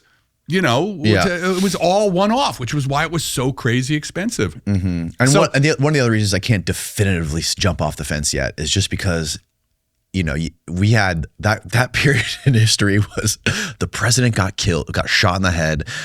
We had MK Ultra, the Vietnam War, Gulf of Tonkin, you name it. And then right in the middle of all those fucking lies, we went to the moon. The most extraordinary achievement of humanity. It was all, the idea, it's a really crazy, because what, the moon landing, it didn't really, so, I grew up in the space age.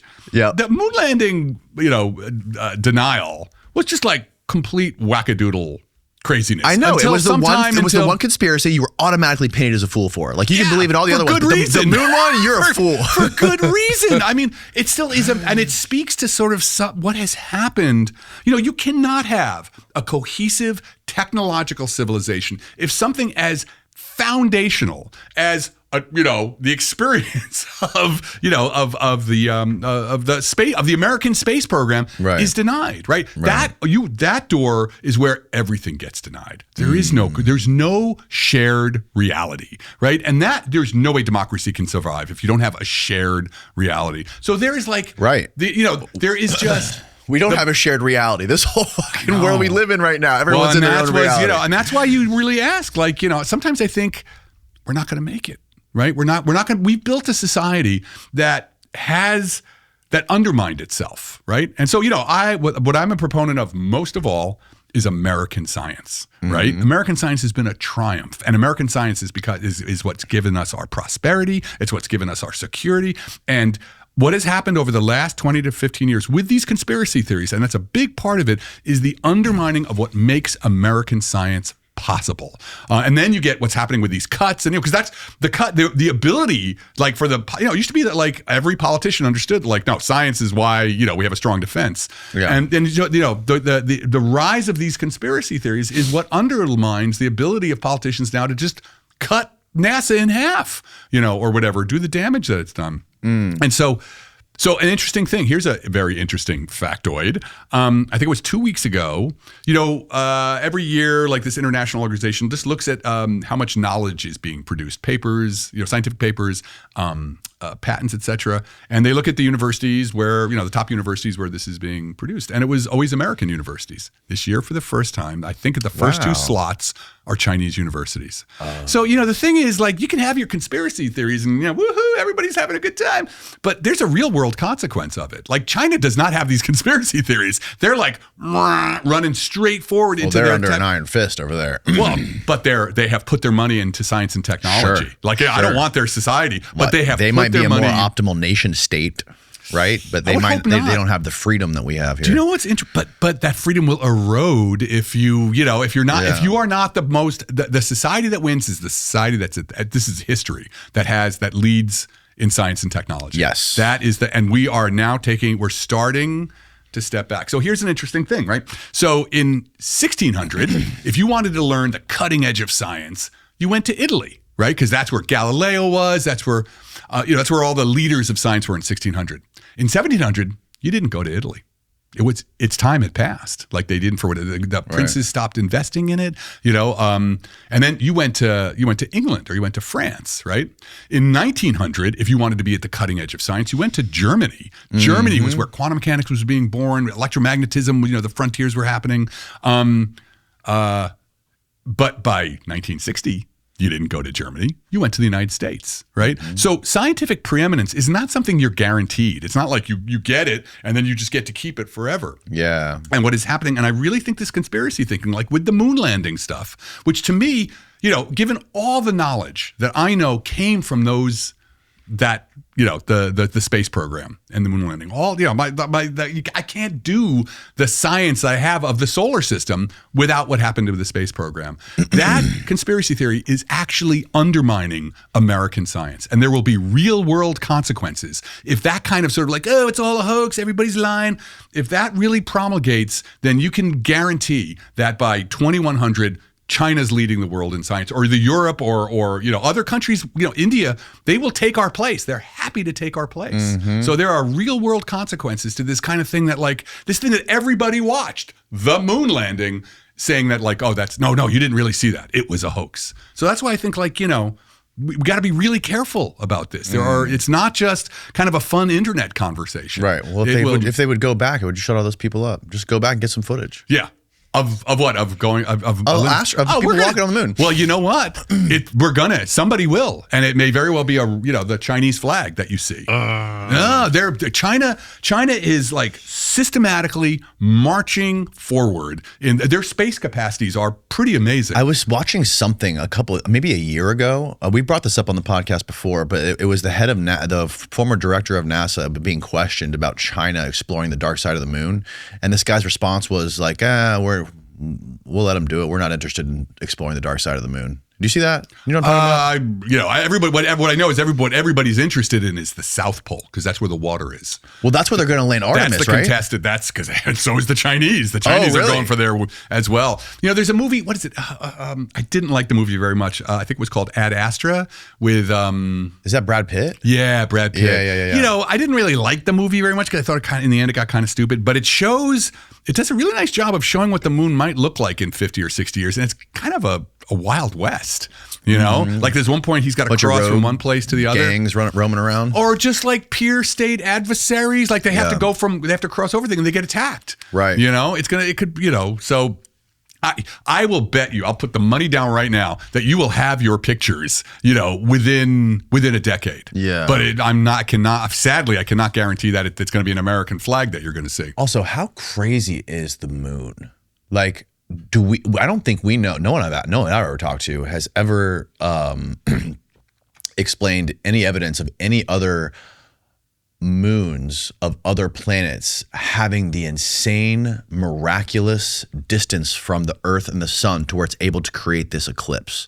Oh, that is, yeah. That's temporary, by the way.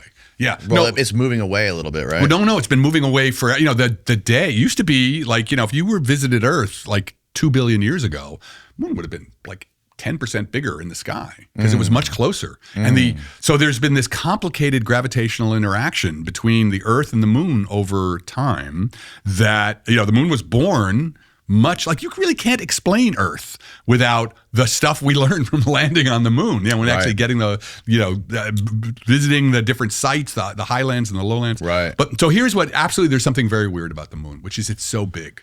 Like there's no other planet in the solar system that has a moon that is as big compared to the planet, right? So Jupiter's got lots of moons, and some of the moons are actually bigger than Earth's moon. What is it? Like, is it a quarter the size of the Earth or something? Like that? The moon, I think, is a diameter of 1,000 kilometers, and Earth is find the relative. and Earth I think find the is relative 6,000 size. kilometers. So I think it's 1/6 or so. 1/6. But let's check. 'Cause I forget. I know it's only like 0.2 the mass. Yeah. Which is wild. Yeah. The size and the mass difference. Yeah.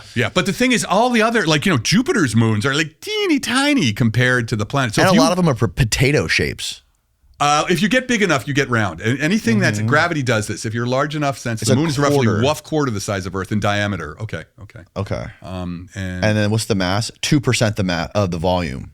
Yeah, volume, but you've got because volume goes with radius cubed. So what about the mass? 1% of the Earth's It's the mass. 5th largest moon in the solar system. Yeah, but it's the comparison. So if you were visiting from another solar system, you might think that the Earth and the moon were kind of binary planets. You might not even sort of be like, oh, look, there's a planet with a satellite. You might be like, oh, these are two planets that were. Why is it such low volume compared to the size? Did they find do they think there's like caves in there? Like maybe it's like honeycomb inside? This is just R cubed. It's not, so it's Didn't they find caves in the there are caves, but it's not hollow or anything. But let me tell you, like not hollow. I mean, just like maybe honeycomb. Yeah. No. It's going to mostly be solid because it's like it has a composition thanks to the moon rocks. Yeah. That is like Earth, but different enough. We know like our theories of how the moon formed was a big ass collision between the Earth and probably a Mars-sized body very early on in the solar system. So, but this is a really interesting thing about the moon is so large relative to the Earth that it has profoundly affected the Earth's evolution, right? So it slowed the day down. For example, the day used to be much faster. There used to be like, really? Yeah. There would have been like 23 hours or 22 hours in a day. We can bring that up to. Isn't the day on the moon 2 weeks? It's a month, actually. Oh, a month. Well, this is what it is. So what has happened is there's what's called tidal locking. So the Earth is when they were both born, they were both spinning, and the moon's orbiting the Earth. But then there's a gravitational interaction between the Earth and moon that slowed the Earth's rotation. Allowed, at the same time, moved the moon further out in its orbit, and then slowed the moon's spin until the moon always shows the same face towards Earth. It's called tidally locked. Right. It's not the dark side of the moon; it's the far side of the moon. Right. Exactly. So it's not always dark. It's not always dark, right? But we can never see it. We always see the same side. So what's happening is as the moon is going around the Earth, it always shows the same side, which means it is spinning, but it's spinning at the same rate as it's orbiting. Right. So it's day and it's year. It's saying it's all gravity. It's all the theory of gravity, right? You can work it out for the theory of gravity. And that has had huge tides. The fact that we have tides, huge consequences for the evolution of life. Because like life may have been born in those tidal, you have the interstitial tidal zones where the water washes up and you're underwater, and then the water washes down and you're out of water. And that may have been hugely important for the evolution of life on Earth. So the fact that we have a big moon, may actually is it why we got intelligent life on the Earth? I don't know, but that's one of the things there's the rare Earth hypothesis, which is that Earth actually has some very unusual characteristics compared to other planets in our solar system and maybe other planets in the universe. So like is that mean that it's rare, that life would be rare? Two questions.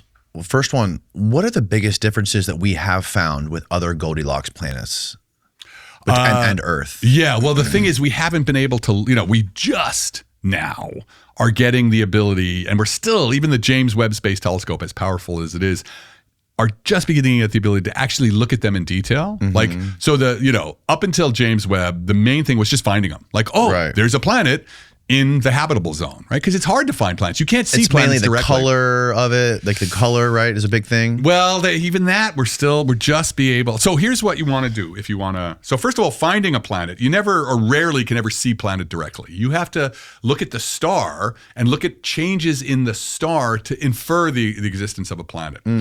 So for example, one thing, the main way we find planets is by what we call transits, which is like a little eclipse. The planet's going around the star, and if the orientation of its orbit is right, it goes in between us and the star. And what you'll see is a little teeny tiny dip in starlight. And so it took, decades to build the instruments that could see like a 1 in 1,000 dip in the starlight, right? Now we've gotten really good at that. So we're very good at finding those dips in starlight and using those dips to infer how big is the planet? How massive is the planet? We actually need other things to get the mass. But one of the amazing things you can do with this is if the planet has an atmosphere, like a little veil of gas around it, when it's passing in front of the star, when the planet is passing between us and the star, some of the starlight will pass through the atmosphere and get to us, right? And when it does, the chemicals in the atmosphere will absorb some of the light. There's a rainbow going from the star through the planet's atmosphere, and some of that rainbow will be sucked up by chemicals in the atmosphere. It was called a spectra, right? And or absorption spectra. And every chemical, every element, every molecule has a very distinctive way it absorbs light. So it's like it's a fingerprint, a spectral, a light fingerprint. So we get that light, with our telescope, and if the telescope's big enough, it can collect enough light that we can then spread that light out and say like, oh, look, some of the light was taken out at this wavelength, and then twice that wavelength. That's carbon dioxide. So you can be like, holy crap, there's carbon dioxide in that atmosphere. So we're just, like, we can do that for big planets, like Jupiter-sized planets. We're just at the hairy edge of being able to do that for Earth-like planets. Got it. So we don't really know yet what a Goldilocks planet. We're not there yet. But the point of my book, when I was writing it, was that what is so exciting is that in the next 10, 20, 30 years, we're building the next generation of telescopes. That's what they're for. They are going to be able to collect that light and look for things like oxygen. Like if you find oxygen in a planet's atmosphere, that may be a determinant that there's a biosphere there, right? Because all the oxygen, this is a crazy idea. If you were to land on Earth 3 billion years ago, there was already life. You would have found like bacteria, mats of bacteria. But if you stepped out of your spaceship and took your helmet off, the first thing that would have happened is you would have died because there was no oxygen in the atmosphere. There was nitrogen and there was some carbon dioxide and the other stuff, but there was no oxygen in the atmosphere, right? Anybody take a deep breath. Where's that oxygen come from? It came from life. Like somewhere about 2.5 billion years ago, microbial evolution, figured out a new trick, which was how to do a kind of photosynthesis that used water. But there was photosynthesis before that, but it had to use like iron ions in the ocean, and there's not a lot of iron ions in the ocean, so life was kind of limited. The food was limited, and then about 2.5 billion years ago, life figured out through evolution how to use water as the basis for photosynthesis. The chemical shenanigans that take a photon, a light ray, and clank, clank, clank, clank, clank, turn it into a sugar molecule that you can eat. And that changed life forever for two reasons. One, suddenly there's water everywhere, right? So now suddenly there's all the food you could possibly, for photosynthesis, you could need. There's all this water that you can use to turn sunlight into sugar. So life just explodes. But the second thing was, like, what happens is life, the microbes, inside the microbes, they take the water molecule, H2O, they split it apart, they take the hydrogen, which is a proton, they use that to build the sugar, and the oxygen they fart out. They literally So all this oxygen is getting just pumped back out into the oceans first, and then into the atmosphere. And it takes about maybe half a billion years, the atmosphere fills up with oxygen. Right? They call it the Great Oxidation Event. And it took a little while. But that is why it was life that put oxygen into the atmosphere. Wow. Isn't that wild? So That if is you wild. find, so there's, because if tomorrow all life on Earth went away, all that oxygen would just recombine with the rocks really quickly. Like if life disappeared tomorrow, you'd come back and I'm not really sure what it'd be like, a million years, the Earth, the atmosphere would have no oxygen in it. Right now it's got 21% oxygen. It would all go away. So that story is. So if you're saying all the life disappeared on the Earth right now, all the oxygen would go away in the atmosphere. Because the only reason there's oxygen in the atmosphere is life keeps farting it out. It's it is a product of biological photosynthesis. That is what every day is pushing oxygen into the atmosphere. So every day oxygen is pushed into the atmosphere by life, and every day oxygen gets bound back up into rocks. So if you remove the life, if for some reason magically you could make all the life go away, what would happen is the 21% oxygen that's in the atmosphere would just get. What would happen to like the plants in the rainforest? No. I'm saying, let's say magically, if I could take life away, right, then the oxygen in the atmosphere would go away.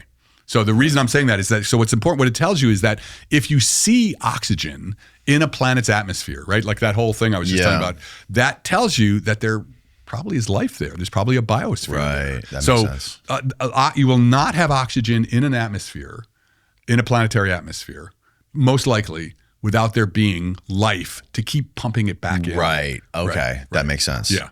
So the other thing, so that story has two important points. So it shows us how we're going to characterize, how we're going to look for life on distant planets, right? Because we're not going there anytime soon, right? So how can we see life? How can we see signatures of biology, i.e. biosignatures, on planets that are 100 light years away? Right. Well, once we have these more powerful telescopes, we're going to be able to do exactly what I was just telling you. We're going to be able to look for the light that's passed through the planet's atmosphere, analyze that light, and look for compounds that can only be produced by biology. Yeah. But there's a second really important consequence of this, right? So what happens is these little critters, right, that 2.5 billion years ago that innovated and invented this new form of photosynthesis, they literally changed the planet, right? Having oxygen in the atmosphere changed everything about the planet's history. Oxygen chemistry is just totally different. So it's a really nice, very important example of life changing the atmosphere, which changed the climate also, radically changed the climate of the Earth. And actually, it was kind of poisonous to the critters that were around then. Like it was kind of a devastation. The invention of this photosynthesis was good for a while, but then it pumped so much oxygen in the atmosphere that those species of critters ended up, they had to like burrow into the ground, like get away from the oxygen. Oxygen was actually poison for them. Wow. So it's a really nice example of a species becoming very successful and in the process changing the climate in ways that wasn't so useful for them. Sound familiar? Right. That's all we're doing now. So so I'm just bringing it back to climate change now. There's people who are like, it's a hoax. It's dude, this is what life does. When successful species change planets, that is important for us to think about our future. It's important for us to think about other technological civilizations. They probably change their planets. And also that whole thing that it's a hoax. It's it's also very human hating. If you take the position that, a ridiculous position that like climate science, which has been around for so long, is a hoax, then it's like, why do you hate human beings so much? We did this amazing thing. We changed the atmosphere of an entire planet. Right? We put extra CO2 into the atmosphere because of we built this amazing global civilization. Yeah. It's indicative of what a successful species we are. Well, I think that's the idea that the idea of the climate changing being a hoax is nonsense. But the problem with that term climate change is it's attached to so much political baggage. Yeah, right. Which, but people, there's climate change happening. Here's the problem. Whether you think it's a hoax, or you think it's being overblown, or you think it's a real existential threat, the problem is the majority of people who are in both camps, they don't understand how it works at all. I know. And that's, as a scientist, that's what I'm trying to say. What I always want to say is there's a difference between the scientific problem of what are the radiative properties of the carbon dioxide molecule? That does not care about who you voted for, right? So the climate is changing because of our activity, because that's how climate works. You put more CO2, it's basic climate science. I literally teach this to my undergraduate non-science majors. Yeah. Simple theory, the simple formula I can show them for how put more CO2 into any planet's atmosphere, planet's going to warm up. So that part doesn't care who you voted for. So there's a difference between the scientific question about climate change and what drives it, and the political question of what you're going to do about it, right? So you have to separate those two. Not doing anything about it and say, that's a policy too. Right. So somehow as a species, and that's why somebody called this is humanity's final exam, right? You've triggered climate change, because of your success. Now, what are you going to do about it? Are you going to ignore it? Or are you going to try and take some actions to change your energy Well, modalities? the Earth's climate has been a crazy roller coaster for the last 500 million years, right? It's been up and down and up and down. And right now, in the big picture of the history of the Earth, we are actually in one of the coolest periods. Did you see the Washington Post article that came out about a year and a half ago? Because there's the PETM. We've had periods of up and down, right? Yep. But the thing is climate, so sometimes people say to me, well, climate's changing all the time. And it depends on what timescale you're talking about. Sure. So for the last 10,000 years, since the last ice age ended, we've been in what's called the geologic epoch called the Holocene. Right? Yes. And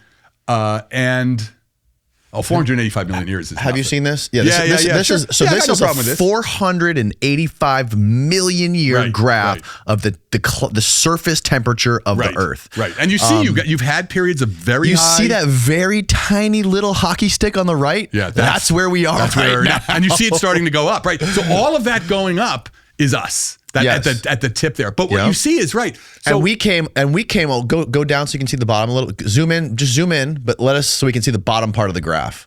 So that's 25 million years ago, right there. Millions of years, right? Yeah. So that the time frame for human beings is what, 300,000? 300,000. But it just went back a million. We just found a skull in China that's a million years old. Yeah. So we don't really know how fucking long human beings have been here. Yeah. Or we certainly weren't here 65 million years ago. Right. Right. Because we see dinosaurs. And we know that, thank God for that comet that hit the Earth, because, the only thing that was around mammal-wise were these little tiny rat-like creatures. So that gave us the... But, if you look at the history of planet Earth, going back to the Silurian hypothesis, it's entirely possible there could have been civilizations living in the dips of all of the history of the Earth. And that was our question. Would you be able to tell? But the important thing for this is that, so what you see is climate on hundreds of millions of years, climate goes up, climate goes down. But for the last 10,000 years, right? That's where we actually have the best data, because we've got tree rings, we've got it's amazing. You can drill down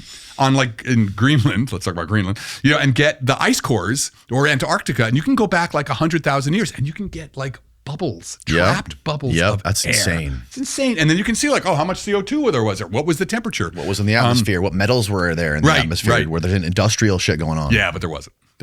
But anyway, let's just have to complete this thought. To the last 10,000 years, the climate has been very stable. It's been a good time to build a civilization, right? It's been warm and it's been moist, right? And that is when all of the history of human civilization, this civilization, now, you want to say there's other ones I don't agree, but this one, right? That's when farming was invented, blah, blah. And that's the reason why farming could be invented, was that the climate was stable. See, when the people talk about with climate change that we needed to stay under 1.5 degrees variation, right? We don't want the temperature of the planet to go above 1.5 or 2 degrees of Celsius. That's what all the reports, the IPC things are. Don't go above 1.5 to 2 degrees. Right. Why? Why that number? Because in the Holocene, you look at the Holocene and you look at the variations over the last 10,000 years, it's never gone above or below the average. It's never gone above or below 1.5 degrees on that average of the Holocene, right? And now what we're doing is we're blowing it past that.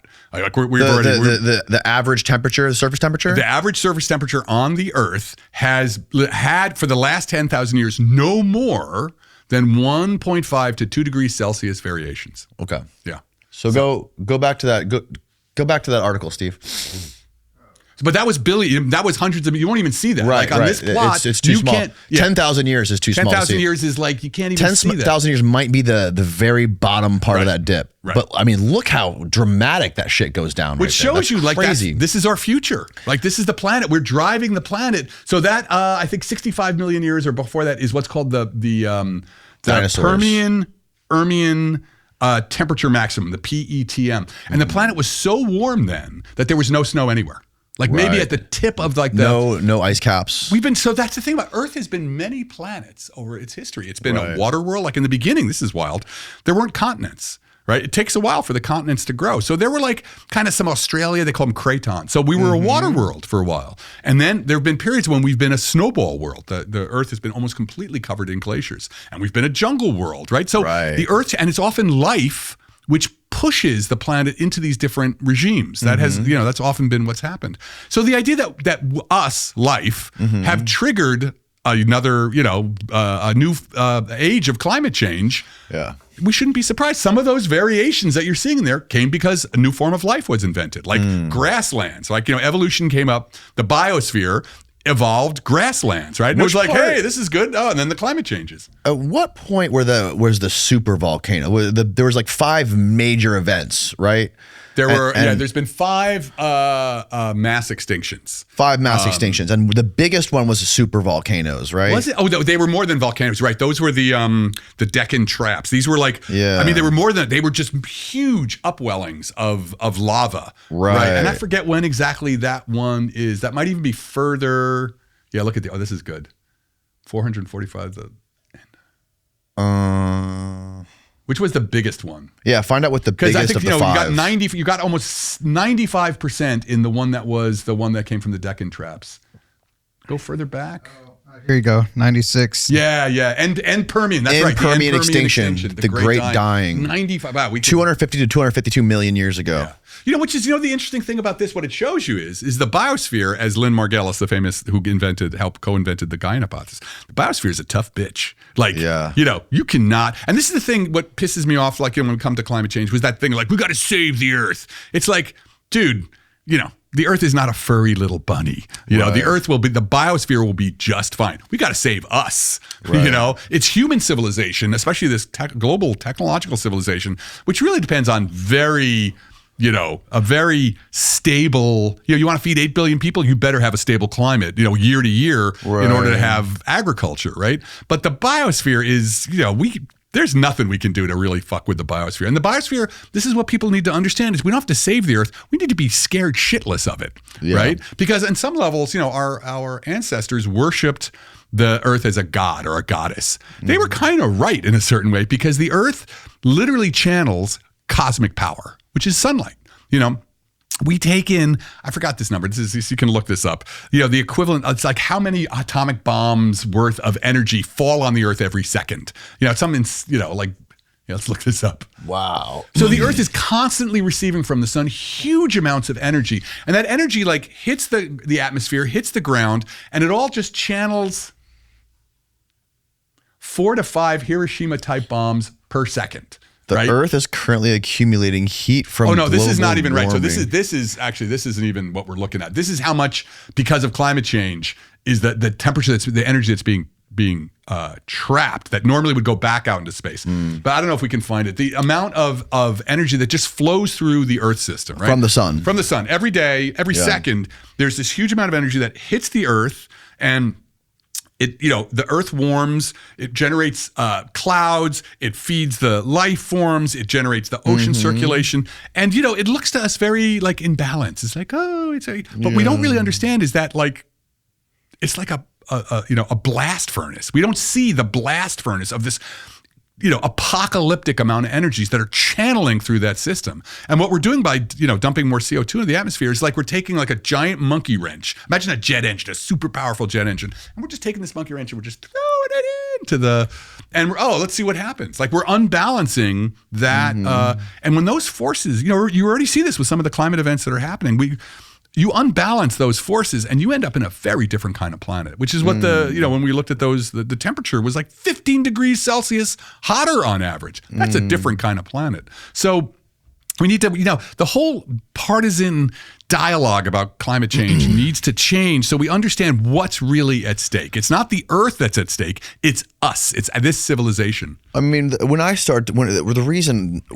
I start to become skeptical of things is when you start to see certain folks try to use it to their advantage, and you start to see all these financial entanglements involved in stuff like this. You see the same thing happen in medicine and pharmaceuticals. You see the same thing happening in geopolitics, in every aspect of our civilization where there's lots of economic power and lots of money happening. Right. This starts to happen. And, when you see people start to try to use emergencies like the climate emergency to gain not only more profit for themselves, but more power and control over people, that's when I start to get skeptical. And that's when I start to back off and then say, okay, these people are saying, trust the science. I'm going to take this advice from some billionaire who's flying in his private jet all over. I don't know if I trust you, right? Well, don't trust them. Is the science settled? And there's the science has been settled for decades. Well, there's also MIT scientists. No. There's one MIT scientist. There's the one. And so this is what happens when I have this. I'm sorry to interrupt. Yeah. I'm sorry to interrupt. So go ahead. No. I was going to say, there seems to be lots of maybe there's one. I don't know. Maybe it's the same one I've heard. And then as well as Princeton scientists who seem to like, a lot of them don't seem to agree on everything. And one of the things that I wasn't alive back then, but I guess after the 40s, it was there was an emergency of cooling. There was a great cooling event from the 40s to the 70s. Yeah, there wasn't. Right? Yeah, there wasn't. So let me tell you the history because I have a here's my climate story. Okay. Adam's climate story. So it's 1986 or 1985. I graduate from University of Colorado. I'm tired, I know I'm going to go to grad school. I need a break. So I took a year and a half off and I did everything. I planted trees in British Columbia. I was a bouncer at the Rocky Horror Picture Show on 8th Street in New York. I just needed time off. And then after a year, I was like, okay, let me go back to science, right? So I started applying. I would have taken any job in science in a Twinkie lab. I didn't care.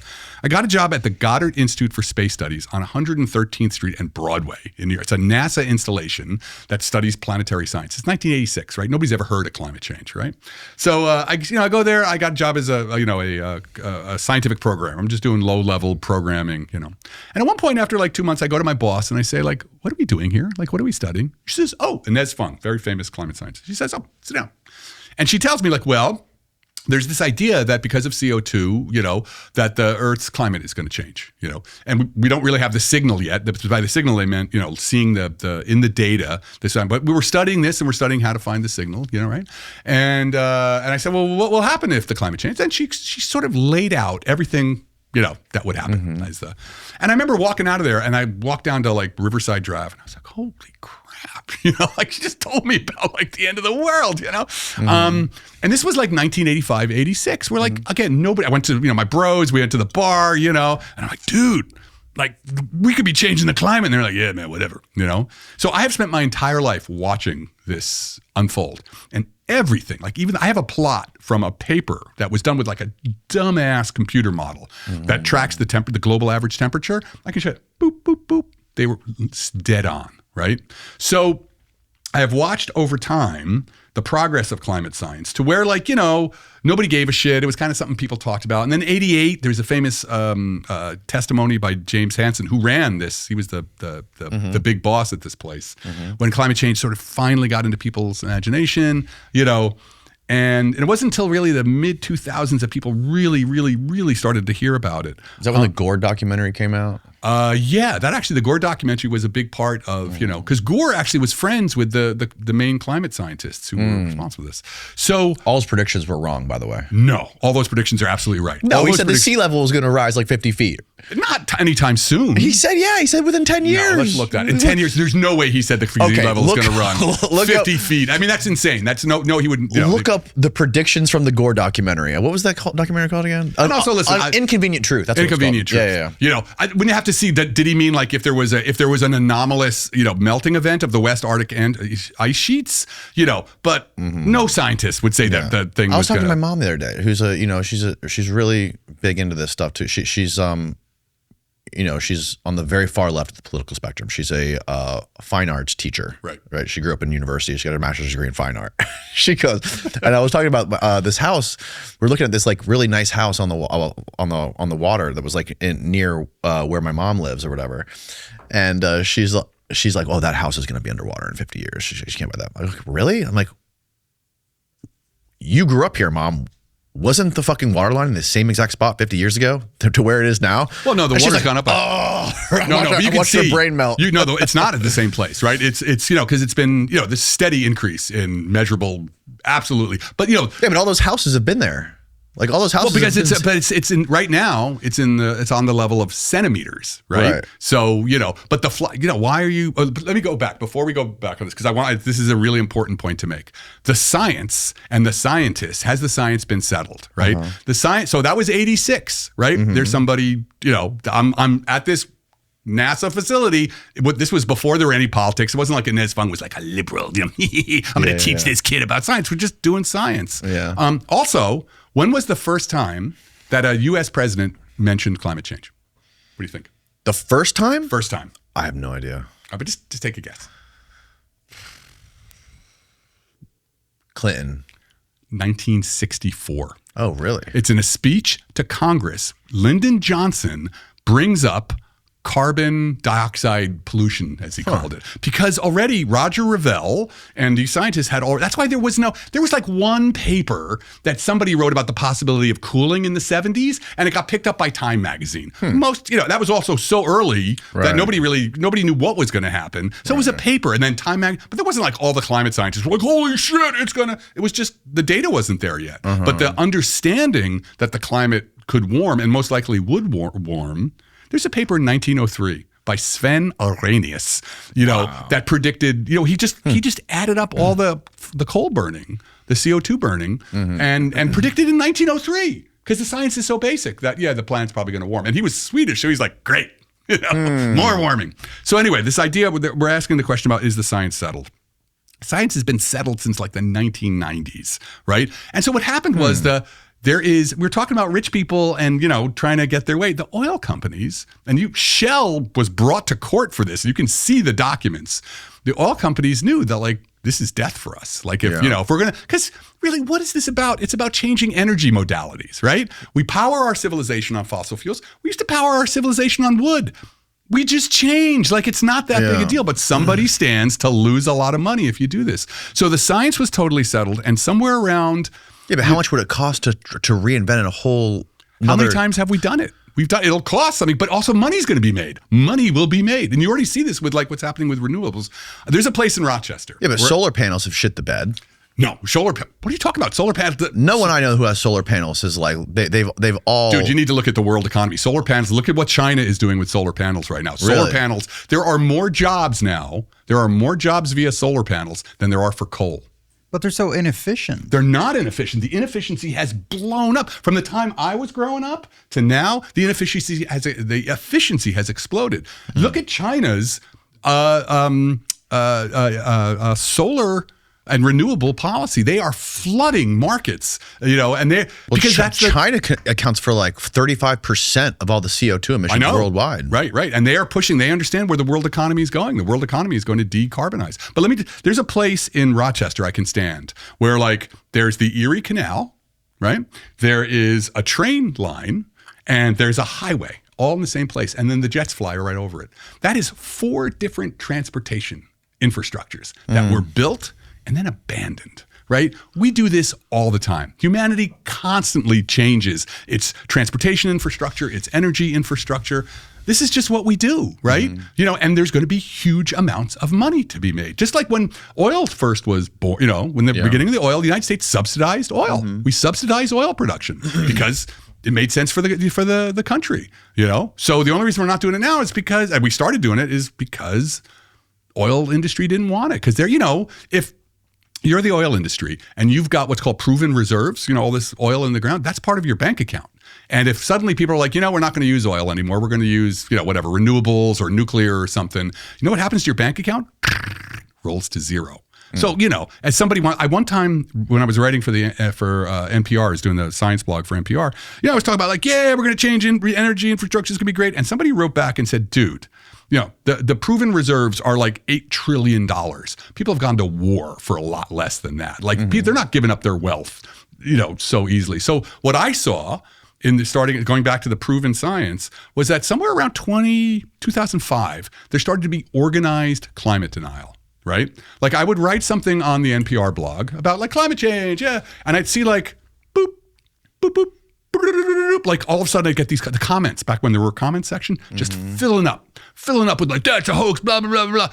And I was like, holy shit, this is like organized. Like somebody's, like this is not just random people. Well, this happens on both sides. I mean, I'm not saying there's just uninformed fools on every. No, but this was not uninformed fools. This was organized. I could see it happening. Like I wrote something else on another, topic. I'd get a few people yes, a few people no. If it was about climate, and it started, because for 3 years I've been writing about climate change. Nothing. Then all of a sudden, now listen, also there's a book called Agents of...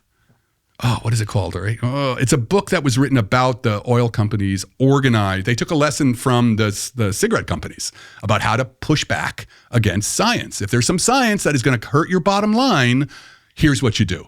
Right. So, but again, my point really here is that, right. The politics is a mess. I completely agree. The politics is a mess. Yeah. But the point about the established science, there is what happened. The reason I'm telling this story is what happened after 2005. You started to have the same group of scientists. There's like 8 scientists whose name would come up. Willie Soon, the guy from MIT, over and over again, because that's all there was. If you went to a meeting of the American Geological Society, where like one of the places climate science gets discussed, and there's 2,000 people in this giant hallway, find somebody there who doesn't believe in science. Call up, randomly 10 geology departments and say, is there anybody in there who doesn't believe in climate science? You won't find anybody. Well, that's a broad way of putting it. Is there anyone who doesn't believe in climate science? Scientists who work in the field. I don't think that they don't believe in climate science. I think they would argue that the CO2 is the primary cause of climate change. Like basic planetary science. Well, even I heard that on the IPCC website or whatever, they were saying that like water vapor and clouds contribute more to the warming of the planet's surface temperature than actual CO2. That's true. See, so that's a great point to bring up, right? Climate science, and this is what drives me crazy when I have to argue with people about, people who are like really seriously into denial. It's like, they'll say things to me and they're taking these strident positions. Like, you're very open, you're like interested in the science and everything. And it becomes really clear that these people don't know what they're talking about. Like they make these claims that are like, wow, man, you can read a freshman textbook and have that question answered. Right. But they're not interested in the science. They've got some political point of view. I see this happening on the left and the right. And what they really care about is their political point of view. Right. And I'm a scientist. They care about winning. Yeah. I'm a scientist. All I care about is the science. Right. And so that question, so you bring up a really good question. Water vapor and other things. It's true. Water vapor is actually by far has the most climate changing effect. But you have to study climate. And what you see is but water vapor cycles, right? Water vapor is constantly cycling in and cycling out. So the net level of water vapor always stays the same, right? There hasn't been any changes. Nothing we're doing is really going to change dramatically the amount of water vapor in the air. So there's nothing happening with water vapor that is going to lead to climate change. CO2 is increasing because of what we're doing. So it's not going to, and it cycles on much longer timescales. You put CO2 into the atmosphere, it takes a lot longer for it to come out. One of the major Charlie Revelle, who I was talking about, the guy, 19. One of the things he really discovered, people thought the ocean will absorb it all. The ocean will absorb the CO2. And what he realized, what he showed through painstaking experiments, is that actually the ocean will stop. The ocean can only absorb so much CO2. So that's the difference. You bring up a really good point, but to answer that point, you got to go in and, take the freshman class. Actually, you probably need to take the senior class, before one of these guys stands up and says, climate change is a hoax because of water vapor. It's no, if you do this, if you actually just put the time into learning it, you'll see, wait, that question's totally been answered, 1,000 times with 1,000 experiments, Are there any instances in history that we can pinpoint where the CO2 level was really high, but the temperature was really low? Not really, and not unless there's in general, CO2 tracks with it always tracks. It always tracks. Yeah, because it's basic climate science. Sometimes it's because of the climate record, it seems to lead or lag, but in general, you can see sort of the dynamic. Planetary dynamics is pretty complicated, but you can see sort of what's going on. But it is basic physics that if you put more it is literally basic physics in the sense of CO2. We found out it was 1850 that I think Joseph Fresnel, was it, who first discovered that CO2 absorbs sunlight. CO2 is really what it's really good is absorbing. The sun hits the ground warms up, and then it emits infrared radiation. And CO2 just loves infrared radiation. So that was known in 1840. So the science of this is just so firmly in place that, like, for example, Venus, right? Venus is very much like the Earth. It's closer to the sun, but it's not so much closer that, you know, you'd expect it like to be radically different from the Earth. In the 1930s, people saw Venus as that's going to be like a jungle planet. The temperature is 800 fucking degrees, right? It's a pizza oven, basically. Why? CO2. Its atmosphere is basically That's a cold CO2. day in hell. It's right, exactly. So, you know, it's just like the science of just put more CO2 into the atmosphere, the climate's going to change. Yeah. Right? It's not just going to warm up, because what happens is you're pumping lots more energy into the atmosphere. Like I said, my jet engine analogy, now you're just messing with everything. The energy is going to flow. You're going to get warmer places, colder places. The system that is the climate is going to change.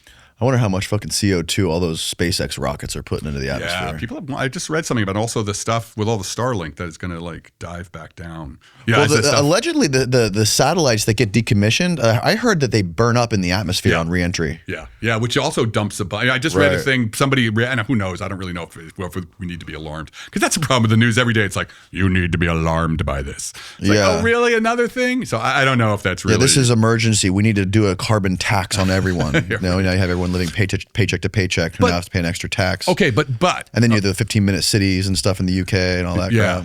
But you got to do something. Like, not do, you know, well, you don't have to do anything, right? I mean, you don't have to do anything, right?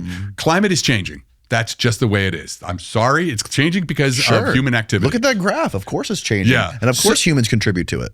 Right. So the question is, what are you going to do? Like, you know, doing nothing is a policy decision. Doing this is doing that is a policy decision. So, you know, what is okay, you don't want to do a carbon tax. What do you want to do? You know, ignoring it, you know, in general, the science says shit's going to get hard. You know, the science indicates that, of course, predicting the future is hard, right? As Yogi Berra said, prediction's hard, especially about the future. But, you know, we can map out like scenarios of what's going to change if you raise the temperature by 2 degrees, right? You can look at history and see, like, what was the global surface average temperature? Do we know what it was during the Renaissance?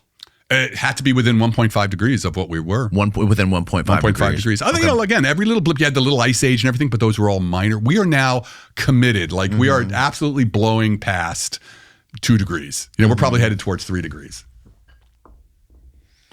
During the Renaissance period, roughly 14 to 17 centuries, global average temperatures were generally cooler than today, falling within the cold phase interval known as the Little Ice Age. 1.2 degrees, right? Below 1.5 degrees. 1.2 Celsius. The temperature has not changed for the last 10,000 years on average by more than 1.5 degrees. What is your take on the Younger Dryas impact hypothesis, that there was a series of comet impacts that would have hit the Earth during 11,500 years ago? You know, it's very important as a scientist for me to say, like, I don't know. You know, like, I'm not, you know, I mean, what I know about the Younger Dryas is that great story about the Younger Dryas, which is that I read about when I was reading about the history of the Camp Century, which was this nuclear powered research lab that the Army built in like the mid 50s. On the ice in Greenland. They had to drag a nuclear reactor across 300 miles of the most inhospitable terrain in the world because they wanted to build a base on the ice on the top of the glaciers of Greenland. And one of the things they did there, they did this scientific experiment of drilling. That was the first ice cores that they did. And the guy who was doing the analysis he could see switching from, you know, before the Younger Dryas to the Dryas. You could see the climate change. Like the band where the Younger Dryas, the wild temperature variation hit, was like brown and black compared to the pure white snow. They called it the black mat. Yeah, maybe. I don't know. But you could see that, you know. So the thing that I understand about the Younger Dryas was that it was really good evidence that the climate could change really quickly, which is a lesson for us. You know, so I don't know. I'd have to look at the evidence for a large impact, but in general, large impacts, you know, if you're going to get an impact that's really going to be able to change the climate by that dramatically, you're going to find lots of evidence. So I would want to see the evidence. Like you'd see on the other side of the Earth, you should be able to see, you know, Iridium 26 or something, you know, that came out of the explosion. So I think it would be pretty clear that there was. I think one of the foundation of the hypothesis is that it was like 1,000. The Younger Dryas was 1,000 years, right? It was like How long it lasted? Yeah. Yeah, I think so. So it was like 1,000-year period. Radical climate change, like Radical. and then came back again. It was, and then like it was like flash frozen, right? Yeah. And there's woolly mammoths that were frozen with that's why they call it the Younger Dryas, because there was that flower that was in his stomach still. Yeah, yeah. And there was also, that correlates with that time period when that happened, there was this black matte layer that was found within the Earth, the geologists found, and they found nanodiamonds and some other materials From an explosion that would have formed from during cosmic stuff that would have was in that matte layer from that exact time period. Younger Dryas black matte is organic, rich, dark, sedimentary layer dating to 12,900 to 11,700, found at over 70 sites, primarily in North America. Represents cold, wet, traditional. So what was in the black matte layer? I heard there was nanodiamonds and these other blah, blah, blah, blah. Does it say? How would it not say? That's crazy. Yeah. That's like so one of the biggest parts we'd of have to look it. to see, and the important thing is always to understand, like, sort of, there's lots and lots and lots and lots and lots of scientists working on like what the Dryas was. Is this one guy who wrote a paper, or has there been like the emergence of because science is very much like the blues. It's a call and response thing, right? You write a paper and you got a radical claim, and then somebody writes a paper that says you're crazy, and then you write a response about like why this back, and you're constantly giving each other's arguments and evidence and mathematical arguments and data that go back and forth. And eventually, if an idea is really good, other people see like, oh no, and you can watch it change. It's always I've worked in enough fields in science over the years. Like you'll be at a meeting where you'll see the shift will happen. Somebody's presenting data. This thing's been around for a while, but now like the data is so good and it's coming from so many different directions that you can see people leave the meeting being like, yeah, maybe. So I don't know with this, whether it's where it sits. That is it just one guy writing a paper, or has the community begun to see enough evidence for it? Well, that's the crazy thing. That's the hard part about it, right? Because how much of this stuff is interdisciplinary, right? How many astrobiologists have meeting with geologists and climate change people, and like there's so many different ways, or like like classicists, different scholars from different fields, all coming together and just throwing shit at the wall, right? Having this, Well, that's what makes it so much fun, though, because like. Right. So astrobiology now has become really an interdisciplinary field. So there's this thing called AbSciCon. It happens every 2 years. And it is the most fun meeting ever because it is like pure biologists, microbiologists, astronomers who study stars, planetary scientists who study both, the planets in the solar system, which we know a huge amount about, and then exoplanets, and then people, the techno-signatures now. So the meetings are just like, they're mind-boggling because you just you go and you listen to a talk about the Great Oxidation Event and you learn all this amazing stuff, and then you go walk over to another meeting and you learn about like the biochemistry of sugar production in this particular kind of microbe that can survive 700-degree temperatures. So it's like the field really, those kinds of fields have become, and climate science is too, very interdisciplinary. It's been so for a while. Even the word, it's beyond multidisciplinary. The new word is transdisciplinary because it's kind of its own new field. Yeah, like even comparing some of the science that we know about the history of our Earth with ancient myths, right? Yeah. Like how many of these myths could be just echoes of some sort of reality that could have got skewed in this telephone game over millennia? Yeah, no, I'm actually, so my first book was on science and religion, and I really focused a lot on myth because I was really affected by Joseph Campbell, and his idea of monomyths and everything. And, I definitely, I really love the idea that, myth encodes sort of things about being human, these sort of elemental things about being human. They were stories, we often use the word myth to say a story that's not true, like an urban myth. Sure. Like a lady who, microwaved her dog to dry him off, But myth, big myths are constellations of stories that explained who we were. Like, groups use myths, societies use myth to explain what we are, where we are, who we are. Right. And science is in some sense like that. I mean, science is a different kind of story, but it definitely is. It's what tells us who and what we are. But we shouldn't forget the power of myth. And, like, for example, like with the flood narratives. Yeah. There are flood narratives all over the place. It's obvious that there were so many, that floods were so impactful to people that, they became part of myths. And whether or not there was the Noachian flood, like whether that was actually something that happened around the world, like there was some kind of glacial dam who knows? Was that possible during the Younger Dryas? The hypothesis was that. Yeah, I don't know. I don't know because it went from an ice age to super warm. Like it could have been. Yeah. There's this great. I don't want to interrupt you. No. Stream of consciousness. But there's this gentleman who came on who was showing us the Channeled Scablands in Washington State. In Washington State. And he has this. It's kind of a out there hypothesis, but if you can just like work your way through the mind experiment there, he explains that if it's possible, there were comet impacts that broke those ice dams on the North American ice sheet, and there was trillions of tons of water surging south. It could have channeled out those scablands. I think my understanding of what I know, again, which is limited, is that it was an ice dam that broke. But the cause, like any kind of comet impact, any kind of astrophysical impactor is going to leave a lot of debris. So it really should be visible, an impact of that size should have debris and stuff. First of all, you should be able to find the crater or the remnants of the crater. But then also the stuff that gets kicked up, a large enough impactor is going to the cloud of debris. Look at Mount St. Helens, right? You can tell that Mount St. Helens erupted on the other side of the planet. You can still find clay, so that's what you'd have to look for. If you wanted to go for that, you'd have to look for, can I find... And would the crater now be under ice?